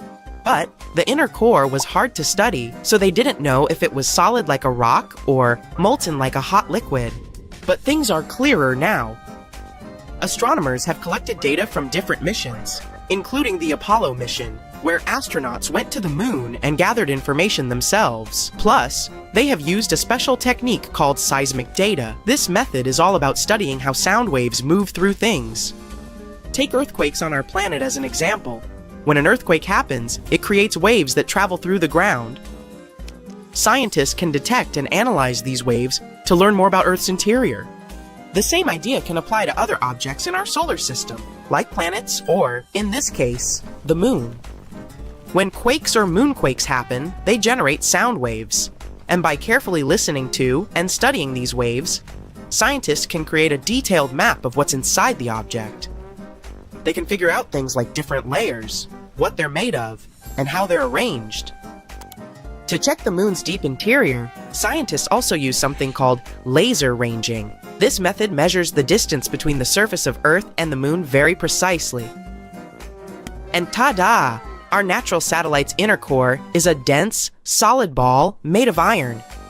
Just like Earth's, it's about 310 miles wide, which is nearly 15% the size of the entire moon. Researchers have also stumbled upon evidence that supports the theory that the layer between the moon's surface and its core, called the mantle, has been moving around as the moon evolved over time. This movement is something we call lunar mantle overturn, and it could explain why we find elements rich in iron on the lunar surface. Mantle material ends up being carried upward, and the volcanic rock remains in the moon's crust. Some of the materials in this rock were too dense, like me, so they just sank back through the lighter crust material all the way to the core mantle boundary. It's like a cycle where the moon's mantle material goes up during volcanic activity, carries iron-rich elements to the surface, and then sinks back down. There's another mystery scientists have been trying to solve. What caused the moon's magnetic field to weaken and nearly disappear over time? It seems that now that we know about the iron core and the global mantle overturn, we might get more answers about the moon's magnetic field. Knowing what the inner core is like can help us better understand the moon's history, as well as the history of our entire solar system. One of the theories that's widely accepted about the origin of the moon says there was a massive collision between Earth in its early stages and another mysterious object in our solar system. It's called the Large Impact Theory, and this collision was so strong it ripped off a big chunk of the primitive, molten Earth. I mean, not so big compared to what is left. If you put a US nickel next to a single green pea, you'd get a good idea of how big our planet is compared to the moon. This chunk was then sent into orbit around our planet, and this might have happened about 95 million years after our solar system formed. The object that collided with Earth could have been about 10% the mass of our home planet, and roughly the size of Mars. It makes sense. Earth and the moon do have similar compositions, after all. Of course, there are other ideas about how the moon formed. One says that the gravitational force of our planet captured it. That means the moon was just an object innocently passing by when it suddenly got attracted and pulled into Earth's orbit. There's even a hypothesis that Earth stole the moon from Venus. In that case, the moon shouldn't complain. I guess the view is way better here. So yeah, the moon and Earth are similar when it comes to rocks and some minerals. But the moon doesn't have the same atmosphere as our planet. Its atmosphere is thin and consists of some weird gases that include potassium and sodium, which is not something you can find in the atmosphere of Mars, Venus, or Earth. And the rocks on the moon don't contain water, but that doesn't mean there's no water at all up there. A long time ago, in the 17th century, astronomers saw large dark spots on the moon's surface. One of these astronomers, Michael van Langren, thought these spots looked like oceans, so he called them Maria, which means seas in Latin. Other astronomers also made maps of the moon, and they used the term Maria to describe these dark spots. For example, Mare Tranquillitatis translates to Sea of Tranquility, where Apollo 11 made its touchdown. But it seems those dark spots are not actually oceans. They are plains made of hardened lava that erupted long ago. These volcanic eruptions left behind smooth, flat areas called basalt plains. In the late 1800s, one skywatcher, William Pickering, studied the moon and found it didn't have an atmosphere. Without an atmosphere, there are no clouds and no air to keep water from evaporating. So, scientists thought that any water on the moon would just disappear right away. They believed the moon was totally dry. But then, in 1961, one physicist, Kenneth Watson, had a different idea. He pointed out there could be water on the moon in special areas called permanently shadowed regions. These are spots on the moon where the sun doesn't shine, so they stay dark all the time. So, water ice could exist in these dark areas because they are extremely cold, and the ice wouldn't evaporate. But when astronauts from the Apollo missions went to the moon, they brought back soil samples, and scientists found no signs of water in them. So, everyone went back to thinking that the moon was completely dry. In the 90s, NASA focused on these shadowed craters and found high concentrations of hydrogen, which meant there could be ice at the moon's poles. They still weren't certain, so they kept digging and, after a while, found hydrogen trapped inside tiny beads of volcanic glass. Since there are no active volcanoes on the moon today, which means water probably was present on the moon when these volcanoes erupted long ago. Plus, there could be way more water back in the early days of our moon. In 2020, NASA's SOFIA mission showed us what we had been looking for a really long time. There is water on the moon after all. It turns out the water is hidden within the grains of lunar dust or sticking to the surface in the sunlit areas of the moon. So, there are no oceans like we have on Earth, but at least there's something. But the question remains, how did water even get there? It seems the moon had a chaotic history back at the time when it was forming, as probably most of the planets and moons in our solar system. So, there is some evidence that water came there from comets hitting its surface back in the old days. Or maybe even keeps on coming from those that are slamming into the moon right now. We're talking about a chaotic situation where icy micrometeorites collide with the moon's surface, and dust then makes an even bigger mess when interacting with the solar wind. But we're waiting to find out more about this, because, as we all know, when you mention water, you also inevitably talk about life. That's why we want to know more about, for instance, all that ice hidden in polar craters on the moon. Maybe it can teach us more about how life developed on Earth. Maybe comets brought all the necessary elements here. Then what if there are some of those elements stuck in the ice on the moon too?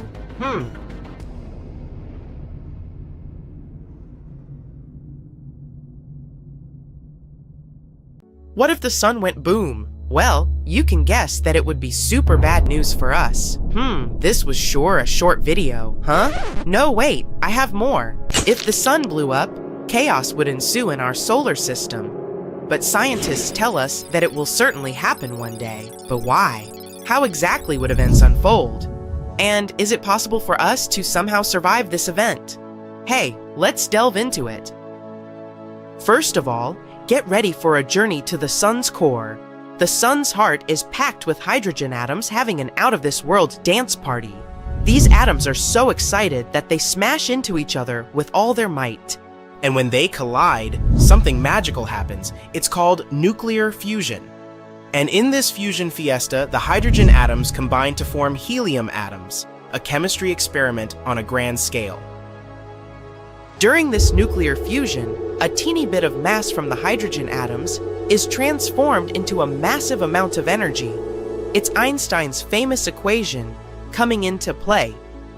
Energy is unleashed in the form of light and heat, radiating outwards to brighten up the entire solar system.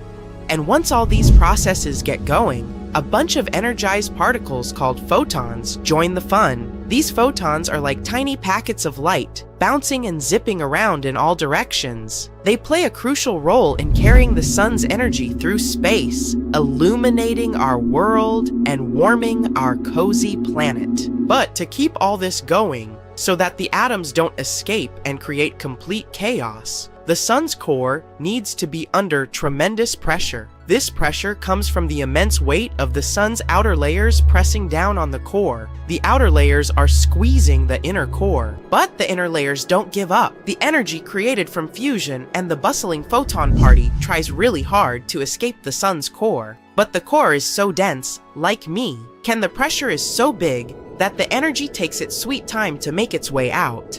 It bounces around, gets absorbed, and re-emitted by other particles. Eventually, after a long time, it reaches the sun's surface and zooms off into space, reaching us as sunlight. So, now you know how the sun works. Now what happens once it reaches the end of its life? Well, here's the twist. Our sun has a limited supply of hydrogen fuel. In about 5 billion years, it will run out of its fuel. After that, the star will undergo some big changes. Now pay attention, because there's pretty chance that we're all going to miss this. First, the sun will puff up and become a red giant, expanding like a balloon. It will grow so big that it will swallow up the inner planets, including our beloved Earth. Talk about a sun taking up all the space, so we won't even see the end of our sun unless we move somewhere further away. After the red giant phase, the sun will shrink a bit. Its outer layers will fade away into space, leaving behind a beautiful planetary nebula. It will be revealing its glowing core. Ooh! The core, now filled with helium, will start sounding weird. And will also start fusing heavier elements like oxygen and carbon. These reactions won't be as energetic, like a party with less dancing and more chill vibes. Eventually, even the helium will be used up, and the sun will become a compact white dwarf, a stellar retiree enjoying its retirement home. Scientists estimate that the sun has about 7 to 8 billion years left before it dims its lights. Don't worry though, by that time, humanity might have traveled to far-off galaxies, or maybe even evolved into amazing space beings. So, our sun won't go out with a bang like fireworks. It's not big enough to become a supernova or a black hole. Those stellar superstars need way more mass than our sun to pull off those cosmic tricks. But what if it blew up very suddenly? Just like an abrupt event without any reason? Well, let's see.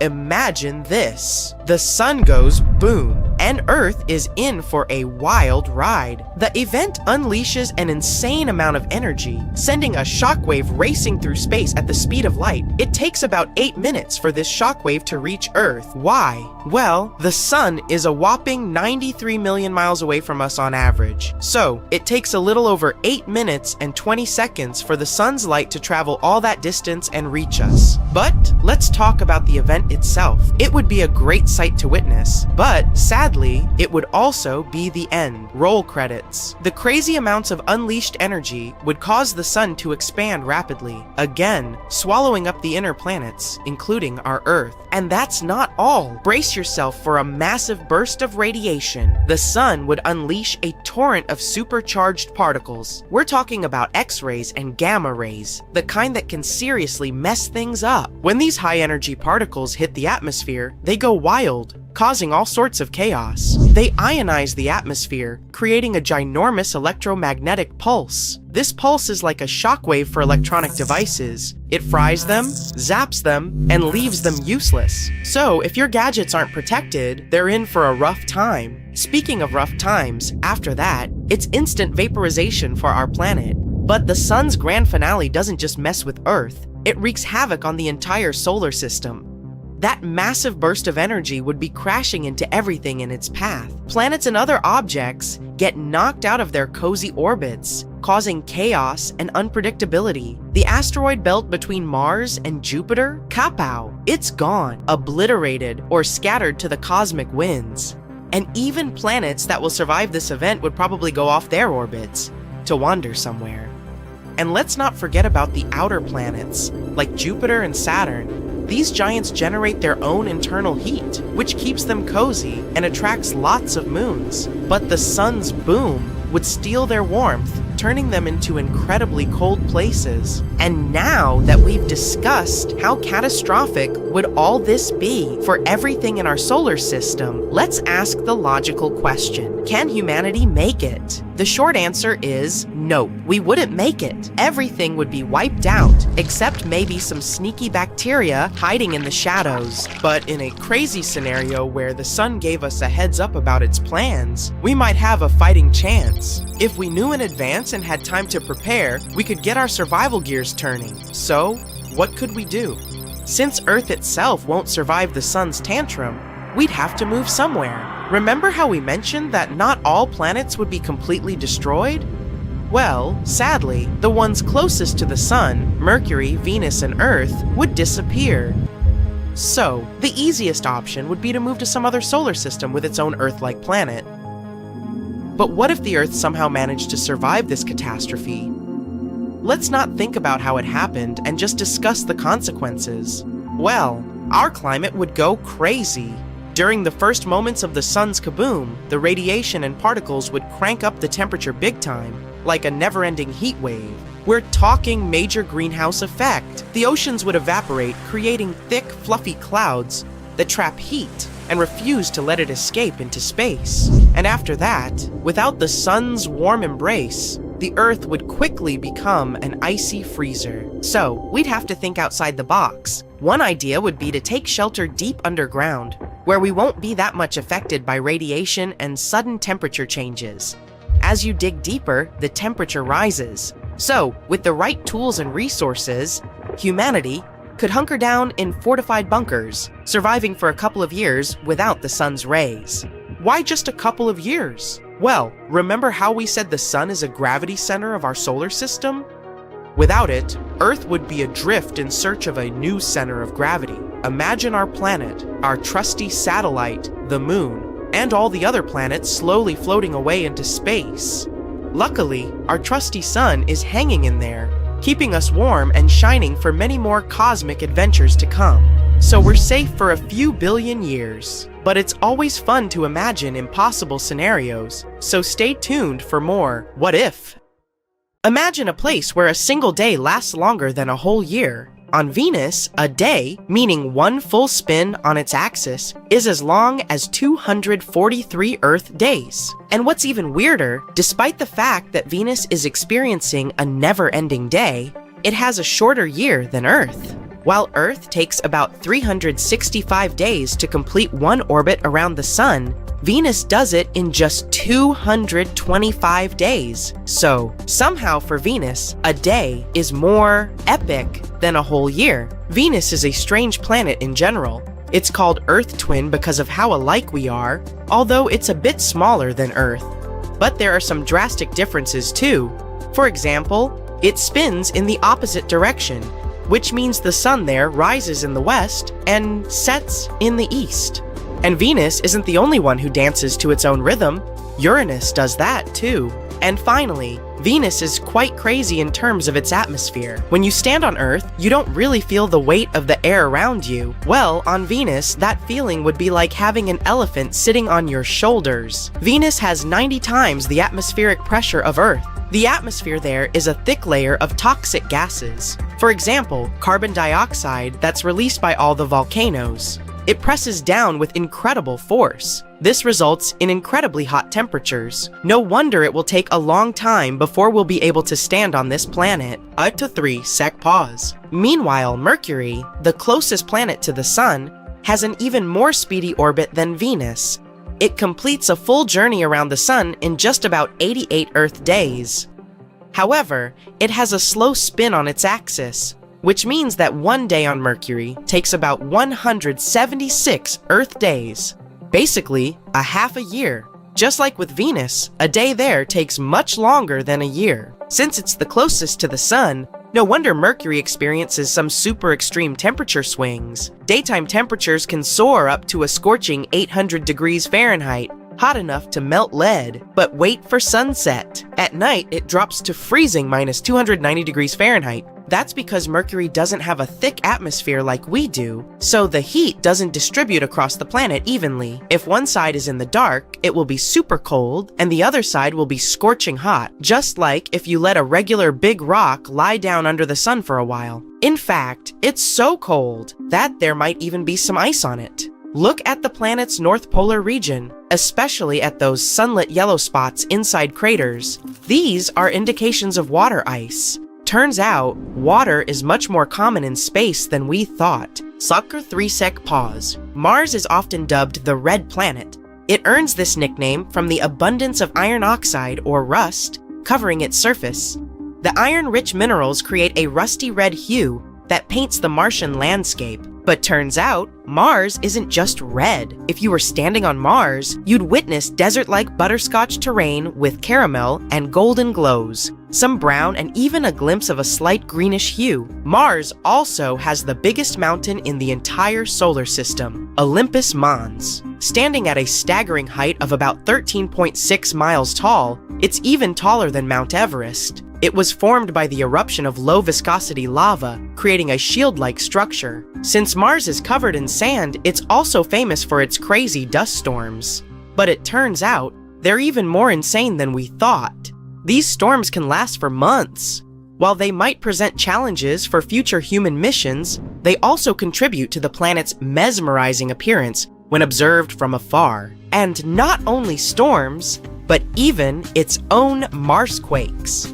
Also known as seismic tremors, they were first detected by NASA in 2019. Unlike earthquakes that are often triggered by tectonic plate movements, Martian quakes are thought to result from the cooling and contracting of the planet's interior. It's interesting how similar yet different the planets are. Uchpawar 3-sec pause. Saturn's iconic rings might hold a secret linked to Earth's ancient past. The rings are composed mainly of ice particles and debris, and are estimated to be relatively young in space terms, perhaps just a few 100 million years old. Now, there are some theories that propose that they were born after some catastrophic event. For example, the collision of two large moons, or the breakup of a comet. What's interesting is that this timeline coincides with the age of the dinosaurs' demise on Earth. While Saturn takes the crown for its rings, it's not the only planet in our solar system sporting them.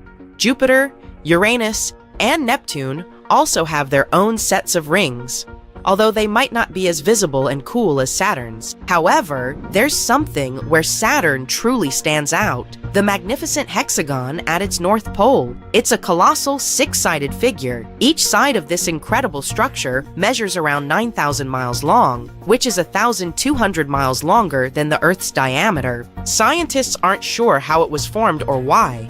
They think that it might be due to varying wind speeds, or maybe it's shaped by a localized, slow, meandering jet stream.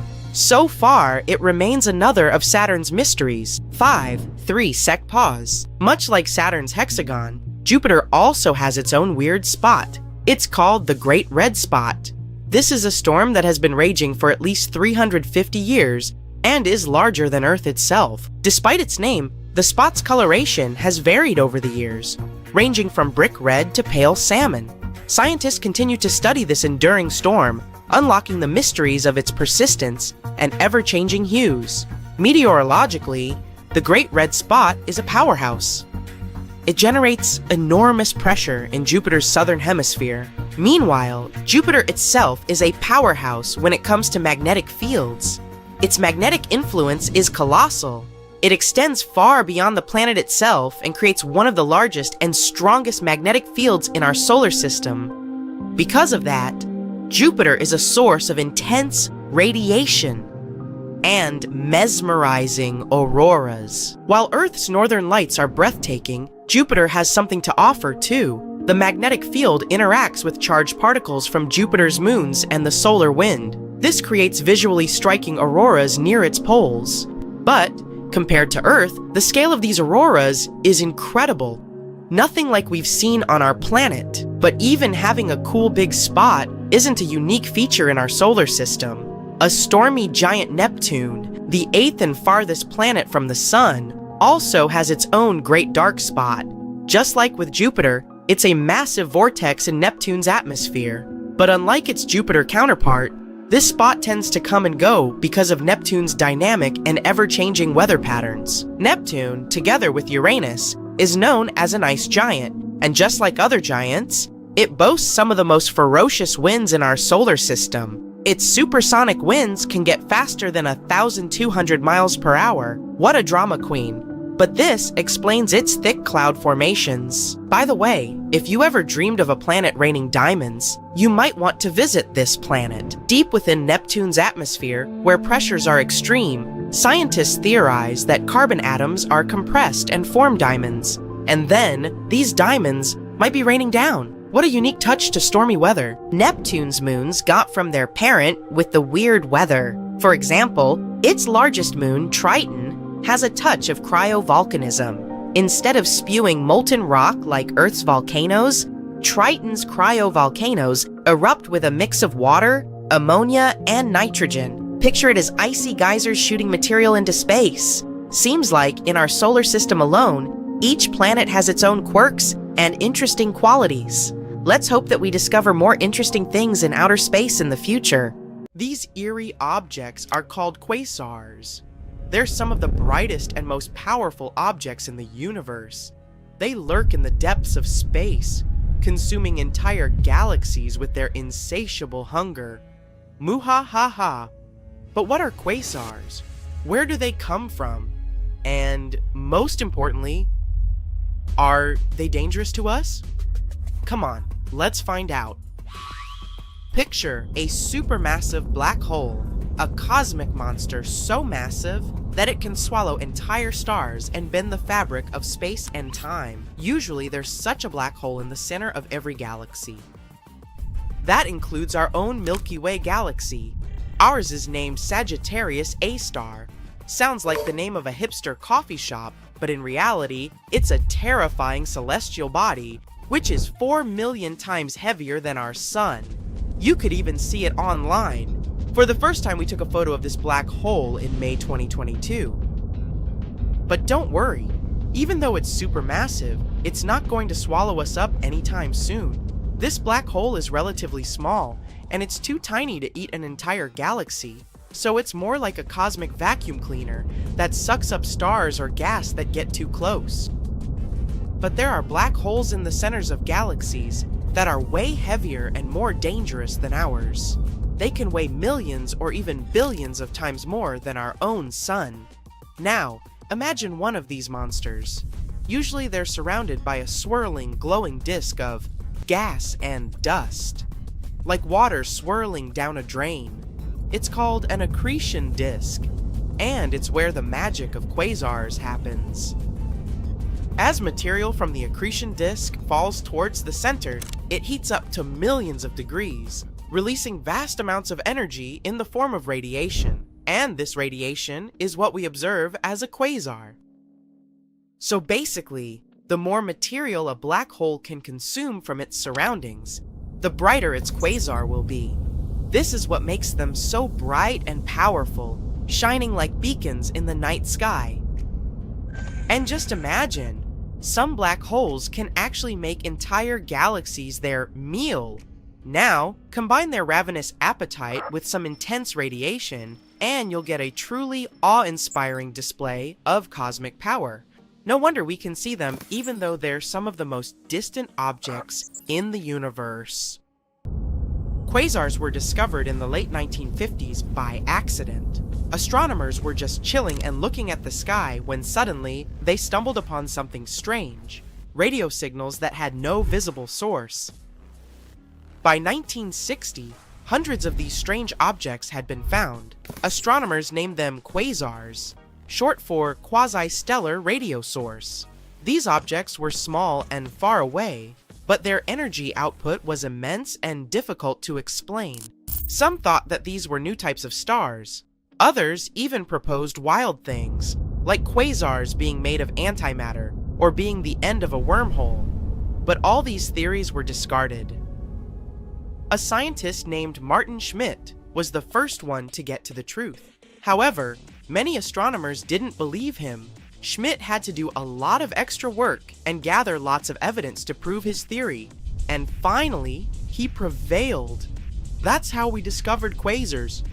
Don't you love the scientific method?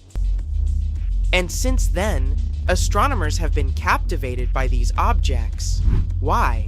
Because they have some pretty eerie qualities. You could call them quasi-quasars. For example, they kinda defy the laws of physics. They emit jets of particles that travel at speeds close to the speed of light.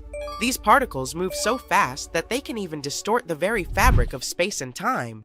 But sometimes they help us confirm the laws of physics. Imagine driving a car. As you drive, objects in the rear window start to appear smaller and smaller until they disappear from view entirely. That's exactly what happens with quasars, except they're moving away from us at incredibly fast speeds, up to 90% the speed of light. Wonder why they're trying so hard to sprint away from us. But in any case, this helps us confirm that the universe does expand for real. Another eerie thing about quasars is that they're incredibly old. Some even date back to the time when galaxies were forming, or to the birth of our universe. Additionally, quasars are some of the most distant objects that we can observe in the universe. Some of them are located billions of light years away from us. This means that when we observe a quasar, we're actually seeing light that was emitted billions of years ago, when the universe was much younger and different than it is today. And that's why they work like cosmic time capsules. Studying them gives us a glimpse into the distant past. You see, galaxies are like giant cities, with stars and planets serving as the inhabitants. But just like cities evolve over time, galaxies also undergo changes as they age. And that's where quasars come in. They are like the urban planners of the universe. They shape the galaxies through their powerful gravitational influence. By eating galaxies and releasing intense radiation, they can trigger star formation and shape the structure of the galaxy itself. It's like the cosmic equivalent of a master chef or a leaf blower. You pick. For example, let's take galaxy mergers. Picture two massive entities coming together, swirling and spinning around each other. As they get closer and closer, their gravitational pull becomes stronger, and they start to merge into a new, bigger galaxy. It's a beautiful and dramatic process, one that can take millions of years to complete. But all this doesn't go without consequences. The gas and dust within the galaxies collide, creating massive shock waves that trigger the birth of new stars and even supermassive black holes. And this is where quasars come into play. Some quasars may be born during these galactic get-togethers, and thanks to this, they help us study the effects of this process and the evolution of galaxies over time. But it's not all serious science and no fun. For example, how about gravitational lensing? Now, that's something straight out of a sci-fi movie. It happens when the gravity of a massive object, like a quasar, bends the path of light from a more distant object, like a galaxy, behind it. It's like having a really big magnifying glass in space. When you combine a quasar with gravitational lensing, you get some seriously awesome cosmic eye candy. The result is kinda like a funhouse mirror, where objects appear warped and twisted in strange and mesmerizing ways. Oh, so that's what happened to me. Gravitational lensing isn't just for show. It's also a powerful tool for astronomers to study the distribution of dark matter and the structure of the universe. And that's not all. Some scientists have proposed that quasars could help us to build the map of the universe. They can work like giant neon road signs. Turn left at the quasar and you'll reach your destination. They're like lighthouses that help us navigate through space. By analyzing the light from different quasars, astronomers can determine the distances between them and create a 3D map of the universe. And the best part? Quasars are located throughout the entire universe. That's why this cosmic map can give us a comprehensive view of the universe on a scale that was previously unimaginable. Who knew that a giant galaxy eater could be so useful? We might be getting closer to finding a massive icy planet beyond Neptune's orbit. Sorry, Pluto, still not you.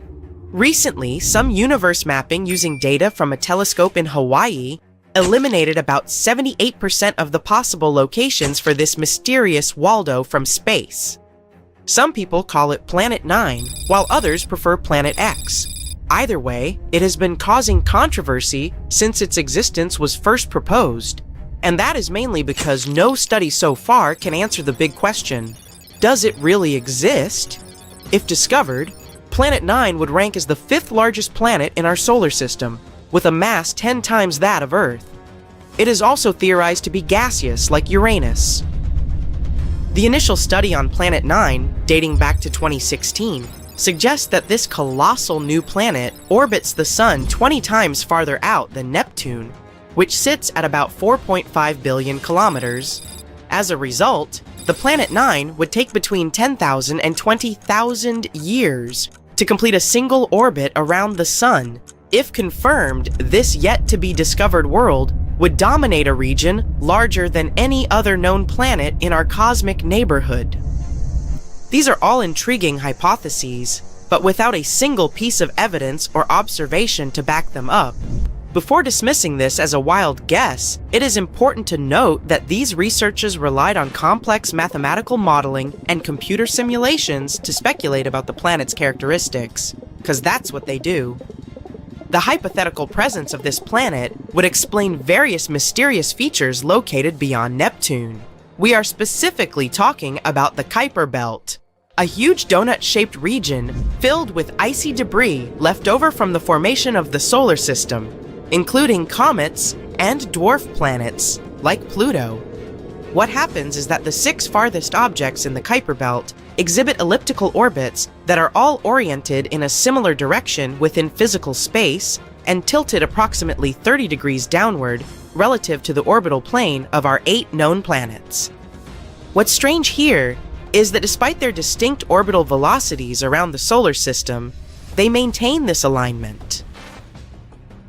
The likelihood of such alignment occurring randomly is extremely low, around 0.007%. So here comes Planet 9, a hypothetical massive celestial body that offers a plausible explanation for this strange phenomenon, potentially exerting gravitational influence to shape these orbits. The initial theory didn't hold up for long, facing accusations of observational bias and calculation errors. Then, in 2017, another study popped up, sparking back the idea that maybe Planet 9 is out there after all. This time, Spanish astronomers tried a novel approach, focusing on observing extreme trans-Neptunian objects. These celestial bodies orbit the Sun in highly stretched elliptical paths, with average distances exceeding 22 billion kilometers. The research suggests that the distances between these objects' nodes and the Sun might provide clues to Planet 9's location. You see, these nodes are the points where a celestial body's orbit intersects the solar system's plane. When these objects reach these points, they're more likely to interact with other solar system bodies, potentially causing significant changes in their orbits or even collisions. So, if the trajectory of these extreme trans-Neptunian objects remains stable, everything's fine. But if it's not, well, that is a sign that something else, something big, is messing with their path. And that's exactly what the research found. There is something unseen out there throwing these objects off course, and that something could be a planet chilling at a distance between 300 to 400 times farther from the Sun than Earth. To this day, the study of the extreme trans-Neptunian objects is the strongest evidence we've got for Planet 9's existence. And if you're still not convinced by this theory, know that strange motions like these have led to planet discoveries before. Neptune, for instance, was spotted because Uranus's motion didn't quite agree with the predictions of Newtonian gravity. But the deflection of its orbit could be explained if it was caused by the pull of an undiscovered planet. And just like that, we discovered Neptune. The year is 2021, and there is all this buzz about Planet 9 again. After correcting some old guesses, Studies are now leaning towards the idea that this mystery world follows an epic loop around the sun every 7,000 years. That is massive news because it means this planet might be closer than we ever thought, making it easier for our telescopes to spot it. The paper also suggests there is a whopping 99% chance that the funky orbits of these distant objects are all because of this unseen planet, not just some cosmic coincidence. Now, the odds of this whole situation being a fluke are down to a 1 in 250 chance, which is much better than the 1 in 10,000 chance back in 2016. All these optimistic numbers have brought us to where we are today, keeping our hopes and working on better equipment to continue the mission of spotting Planet 9. As mentioned earlier, researchers in Hawaii created some kind of treasure map utilizing the Panoramic Survey Telescope and Rapid Response System to eliminate 78% of its locations. This is great news, considering how challenging it is to find a planet-sized needle in a cosmic haystack. But unfortunately, Planet 9's presence remains a ghost. In the dark outer reaches of our solar system, enthusiasts are still convinced of its existence and believe it is only a matter of time before we celebrate the discovery of Earth's new cosmic cousin. They are putting their hopes on the Vera C. Rubin Observatory, which is currently under construction in Chile and is scheduled to begin science operations in late 2025. Over the course of 10 years, this observatory will scan the entire southern hemisphere sky every few nights with a 8 meters fast-moving telescope equipped with the largest digital camera in the world. The idea is to catalog everything in the solar system, reaching out to and beyond Neptune and tracking the movements of millions of celestial objects, including space junk, asteroids, comets, and stars. If Planet 9 is indeed out there, this next-generation telescope could be the one to find it. The existence of this mysterious planet is far from being universally accepted in the scientific community. That is simply because Planet 9 isn't the only explanation for the strange phenomena occurring beyond Neptune. One theory suggests that a group of distant objects, such as dwarf planets, comets, and moons, might be collectively influencing the orbits of the extreme trans-Neptunian objects. Others believe that a black hole is behind all this. These compressed masses are some of the densest objects in the universe, potentially capable of affecting the orbits of other masses, like how this supposed ghost Planet 9 is believed to be doing. Another bold perspective suggests that our current understanding of the laws of gravity is flawed, actually incomplete. This theory, known as modified Newtonian dynamics, proposes that these distant icy objects exhibit strange behavior not due to interference from another planet, but rather because the immense gravitational field of the Milky Way is influencing them. However, even supporters of this theory acknowledge that it is too early to draw firm conclusions, and much more extensive research is still required. While we continue our relentless hunt for Planet 9, some astronomers have taken it a step further, suggesting the existence of a hypothetical Planet 10. This world has a mass and size like that of Mars or Earth, and is located on the edges of the Kuiper Belt. But the thing is, if this alleged Planet 10 is indeed as small as scientists believe, it might not have enough gravity to clear its orbit of debris. And that is pretty similar to what happens with Pluto, being one of the reasons why it got into trouble back in 2006. So, yeah, it's better not to get too excited. This supposed Planet 10 might end up classified as another dwarf planet. Well, we've been miscalling Uranus all this time. Astronomers say we should be pronouncing it like urine-ass, not Uranus. I can't say a different stress changes much though. However, things could have been different. Initially, Uranus was supposed to have the majestic, king-like name of George, because astronomers wanted to name it after King George III. In the end, they changed their minds, and now it's the punchline of every joke.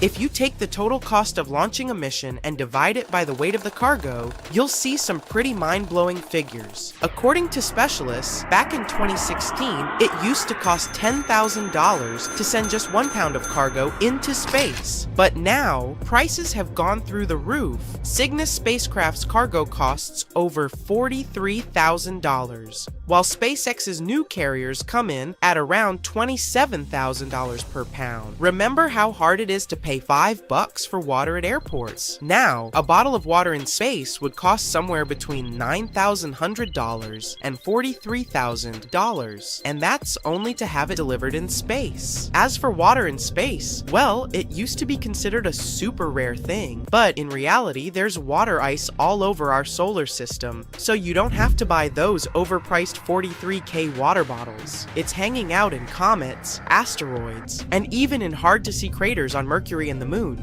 We're not sure if there's enough water in these places to support colonies of people, though. Mars also has ice at its poles, hiding under its surface dust and frost.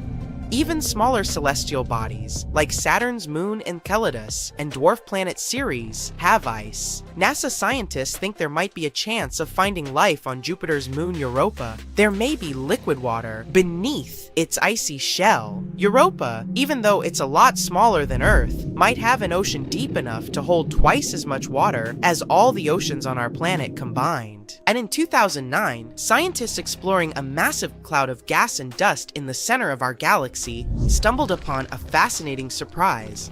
They found ethyl format within the cloud. This chemical is responsible for the delightful flavor of raspberries and has a rum-like scent. Furthermore, another nearby region is brimming with ethyl alcohol, the same type found in many beverages. In fact, there is enough alcohol in this region to provide every person on Earth with 300,000 pints of beer every day for the next billion years.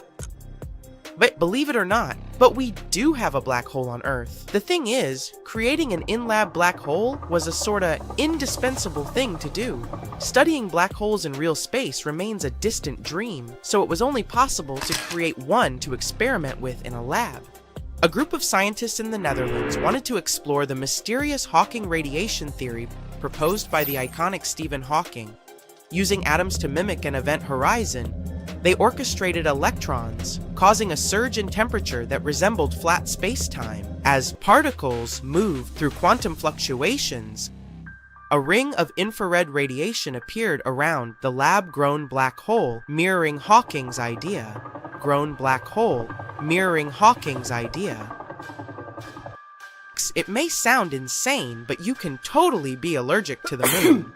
Long story short, it was the final Apollo mission, and they brought back more rock samples than ever before.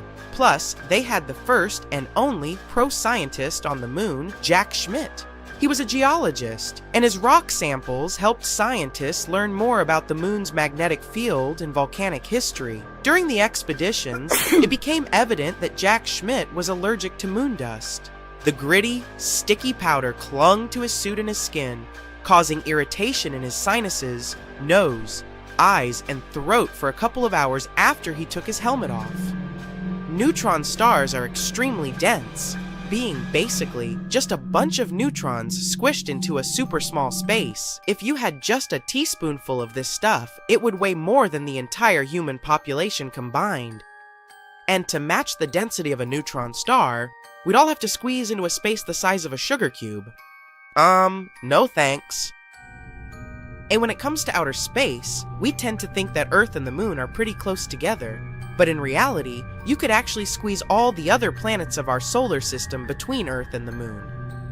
The average distance between them is about 384,000 kilometers. If you added up the diameters of the 7 planets, you'd still have some room to spare, about 8,000 kilometers. In 2011, scientists made a groundbreaking discovery of a massive reservoir of water in space. This water, equivalent to 140 trillion times all the water in Earth's oceans, could provide each person on our planet with a planet's worth of water 20,000 times over. This reservoir was located near a massive black hole, drawing in matter and emitting energy, known as a quasar. The water was formed by energy waves colliding hydrogen and oxygen atoms together, and it was was found around 12 billion light-years away.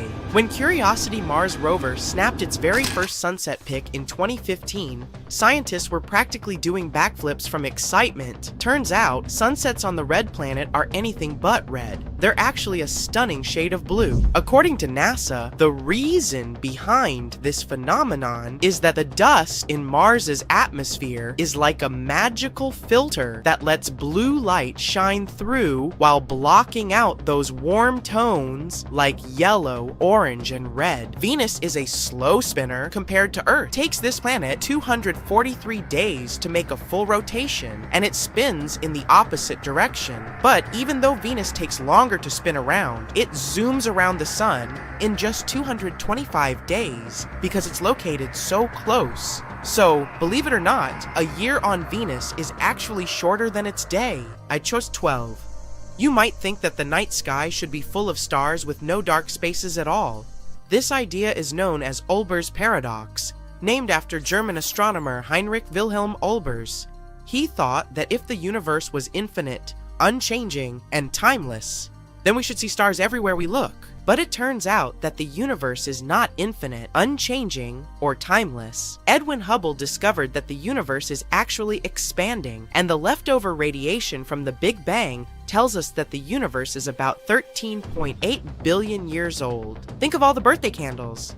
So, the reason we don't see stars in every direction is because some stars are just too far away, or they haven't been around long enough for their light to travel all the way to us. During the Apollo 16 lunar mission, Ken Mattingly, the command module pilot, had a bit of a scare when he realized his wedding ring was missing. The whole crew frantically searched the spacecraft for it, but no luck. Finally, on day 9, while Mattingly was on a spacewalk, the ring was spotted floating out the hatch door. Charles Duke Jr. tried to grab it, but missed. Luckily, it bounced off Mattingly's helmet into Duke's hands. It's cool they found the ring, but there are many other things people left up there. There's even a toothbrush floating around somewhere. Mercury is already the tiniest planet in our solar system, not counting Pluto, of course, and the second densest after Earth, and believe it or not, it's actually shrinking and getting denser. For a long time, scientists thought Earth was the only planet with tectonic activity, but that all changed when the Messenger spacecraft flew by Mercury, giving us a detailed scan of the whole planet. In 2016, Messenger discovered these cool cliff-like formations called fault scarps. Since they're still relatively small, scientists think they're pretty new, suggesting that Mercury is still contracting 4.5 billion years after the solar system began. Around 10 years ago, Italian astronaut Luca Parmitano went through a near-drowning experience during his spacewalk due to a water leak that went unaddressed. Nobody knew how it happened and why Luca ended up having water in his helmet. NASA was investigating the issue for months, but they were unable to determine the exact cause of the water entering Luca's helmet. NASA sent a spacecraft right into the sun. It's the fastest human-made object ever, 692,017 kilometers per hour, and could cover the distance from Philadelphia to Washington, D.C., 139 mi, in just 1 second. The Parker Solar Probe's mission is to study our star's dangerous behavior. Scientists warn that massive solar storms are inevitable, and the consequences could be catastrophic for our planet. The spacecraft got 7 times closer to the sun than any other probe ever did, 6.1 million kilometers to the sun. It managed to do so during its 20-second flyby to the star since its launch in 2018. Because our star is so massive, 333,000 times heavier than Earth, its gravity is really strong, like a giant magnet. As the probe flies around the sun, it uses gravity to go faster and faster, and eventually picks up that crazy speed. As it got closer and closer to the sun's corona, which is its outer atmosphere, the probe had to survive temperatures of 1,400 degrees Celsius. That's hot enough to melt many metals. It was protected from that heat and radiation by a 11 centimeters thick carbon shield. It kept the tools inside the probe safe and running at around room temperature. The scientists went to all this effort because they're hoping to solve a big mystery about the sun that's been puzzling them for ages. The surface of our main star is already super hot, 5,537 degrees Celsius, but as you move further out to the corona, the temperature shoots up to millions of degrees. And it doesn't make any sense because it's farther away from the sun. So maybe we could finally get some answers about this heat phenomenon. The mission is also going to help us understand something called solar wind. The sun is constantly shooting out tiny bits of energy and charged particles into space, like a never-ending breeze of electricity. When this solar wind hits Earth, it can create amazing light shows in the sky called auroras. The more active the sun is, the farther south you can see auroras. Our star follows natural cycles that last about 11 years. The activity goes from low to high and back down to low. Right now, we're in the solar maximum, the peak of the activity cycle. That's why we've spotted beautiful auroras in the most unexpected places in 2024. The downside to it is that the sun's activity can send out bursts of energy and charged particles that can mess up things like radios, satellites, and even GPS. It can be dangerous, especially for astronauts out in space who aren't as protected as we are here on Earth. Humans wouldn't feel the compression of the planet's electromagnetic field because of all the extra radiation, but power grids are really sensitive to it. If we don't act fast when it happens, the influx of energy will go into power transformers all around the world, disrupt them, and leave big areas without electricity. If this happens during a hurricane or a tornado, when communication is already super important, it could make it much harder for emergency services to communicate and save lives. That's why it's so important to learn to predict this space weather. It's tricky because, unlike most disasters, like earthquakes, floods, or volcanoes, it doesn't leave behind any kind of physical evidence. The only big solar storms we really know about happened in 1859 and 1921. The first one, called the Carrington event, was so wild that it made sparks fly from telegraph wires. The auroras were seen all the way near the equator. Scientists back then were using a special kind of paper that reacted to light to record solar activity. During the Carrington event, the reading from the sun went off the page. Literally. Whatever was happening, it was so extreme that we still don't fully understand it. Then, there was the New York Railroad storm of 1921. It was powerful enough to knock out telegraph systems across the US, Europe, and the Southern Hemisphere. The storm boosted radio transmissions for a bit, making them travel farther than usual. But back then, there weren't nearly as many radios, so it wasn't super helpful. The bigger problem was the electrical grid in the US, which was heavily damaged. Back in 1859 and 1921, people weren't as dependent on tech as we are now. If a storm like that hits today, the consequences could be way more catastrophic. Scientists from New Zealand who study space weather are working on simulations trying to prevent disasters from happening. They say one of the possible options to do it is to study other suns like ours elsewhere in space.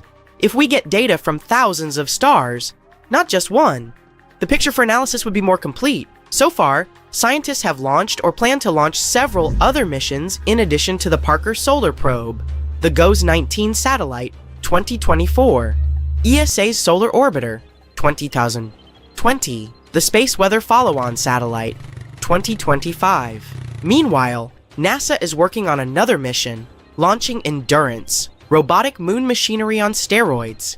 Its main mission will be to collect samples from key lunar locations that will later be retrieved by astronauts from the Artemis program. These samples are spread across the largest impact basin on the moon, South Pole Aitken Basin, over 1,931 kilometers across, separated by hundreds of miles.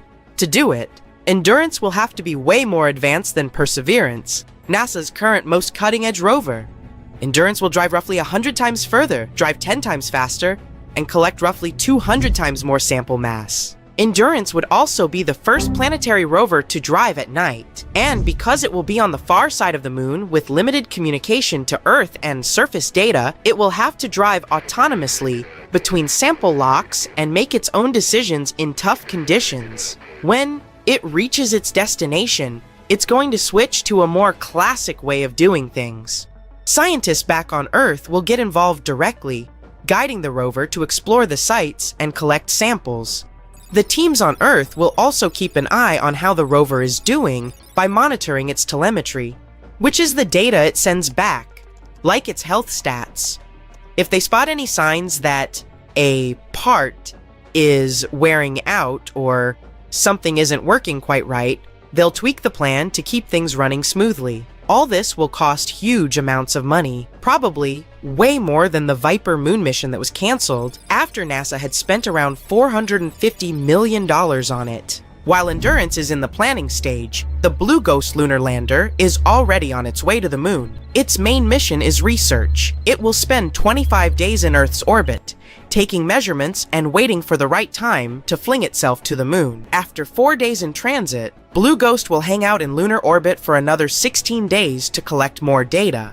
Then it will descend to one of the largest basins on the moon, Mare Crisium, and spend 1 lunar day, 14 Earth days there. It will measure subsurface thermal data, radiation levels, and other important data. At the end of its mission, Blue Ghost will take some final pictures of the lunar sunset. It isn't designed to return back to our planet, so when the night falls, it will do some final work and go offline for good. NASA chose the team of University of Florida aerospace engineers to work on another innovative space project, GRADIS, Gravitational Reference Advanced Technology Test in Space. It will cost $12 million, and its goal will be to improve the way we track changes in tectonic plates and oceans on Earth from space. It will use state-of-the-art sensors that will measure even the tiniest gravitational changes, monitor droughts, assess groundwater reserves, and better understand changes in sea levels. They expect to launch it around 2027 aboard a SpaceX Falcon 9 rocket. During the recent years, scientists made 2 breakthrough discoveries about our universe. Thanks to new technologies, we've looked into the distant past, and we've learned something that can change our understanding of the universe forever. What are these discoveries, and what do they mean to us? Let's find out. Recently, we unveiled the first color image from the James Webb Space Telescope. It's a mind-bending photo capturing thousands of ancient galaxies. This oldest documented light in the history of the universe dates back over 13 billion years. That's just 600 million years after the Big Bang! It's like getting a sneak peek into the universe's baby album. But that was just the beginning. Astronomers were expecting to see some tiny young galaxies, but what they found was a real surprise. Impossibly early, impossibly massive, and all that from just a tiny red dot. The lead author of the study, Ivo Labbé, was working at the computer as usual, and suddenly he got 2 numbers. Age, 13.1 billion years. Weight, 100 billion stars. When he realized what that meant, he nearly spit out his coffee. But that red dot was just the beginning. The next day, they found 5 more galaxies just like this. Turns out, these 6 massive galaxies are as old as the Milky Way itself. The entire research team was in disbelief. They were like, wait, what? These guys couldn't be that mature so early in time. Did we make a mistake? But nope. The James Webb Space Telescope, the new cool guy on the space block, just has some serious skills. It can see through dust clouds with its infrared vision and spot galaxies that were previously invisible. Move over, Hubble. There's a new stargazer in town. But why has it shaken things up so much? Because this discovery affects our understanding of how galaxies formed.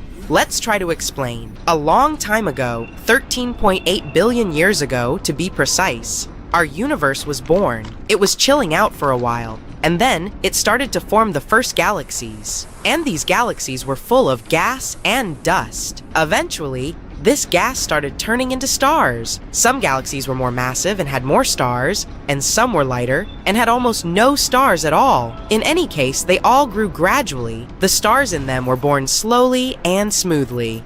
That's how our current models explain this. But these new observations from the James Webb Space Telescope show an unexpected surprise.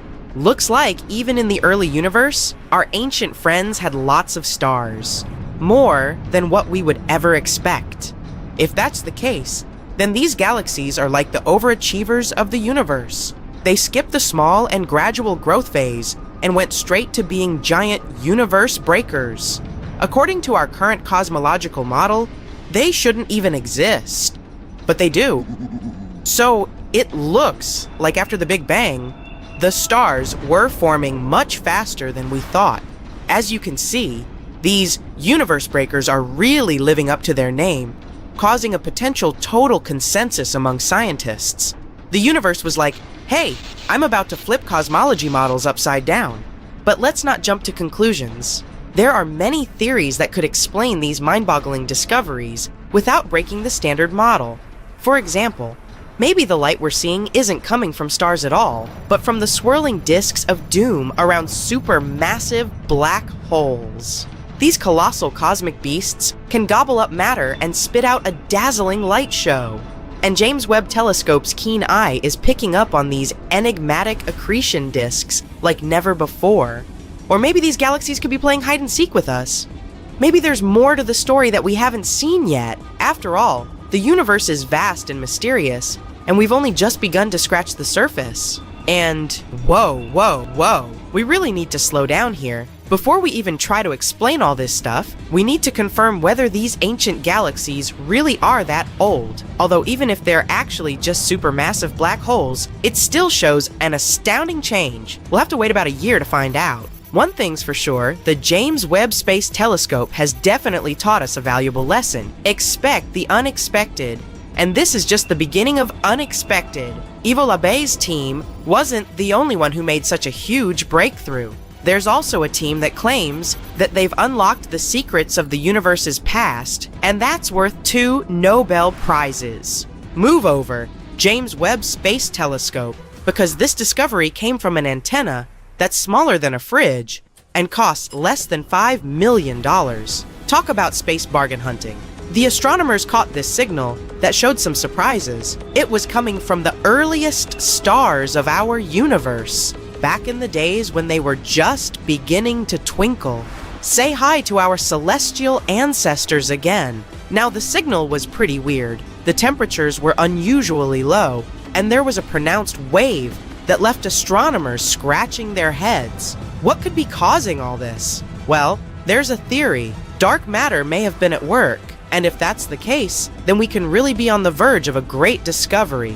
Imagine you're looking at the night sky filled with stars, but there's something else there that you can't see. It's like an invisible cloak that covers the entire universe. Scientists call this mysterious stuff dark matter. Dark matter is like the ghost of our world, Xiaro. It doesn't emit, absorb, or reflect any light. We can't see it with telescopes or our eyes. That's why we call it dark matter. But if we can't detect it in any way, how do we know it exists?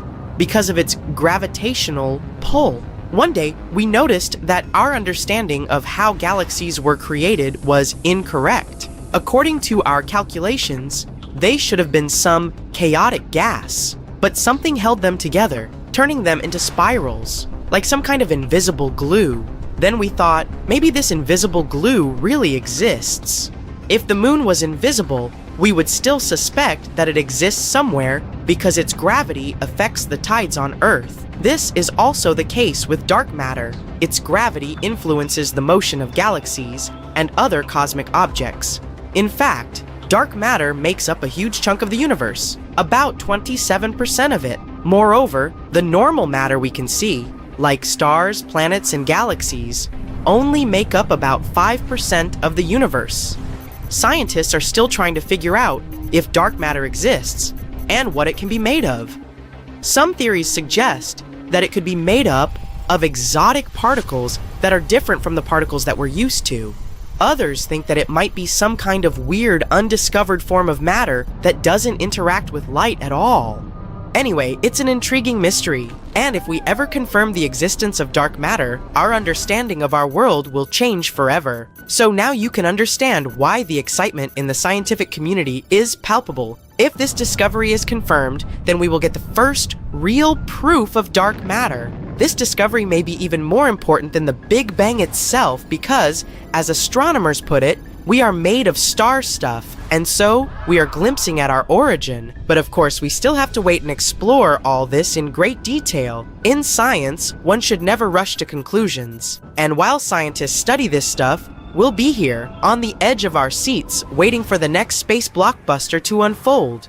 The universe never ceases to amaze us with its wonders. Who knew that such a small and humble antenna could unlock such cosmic secrets?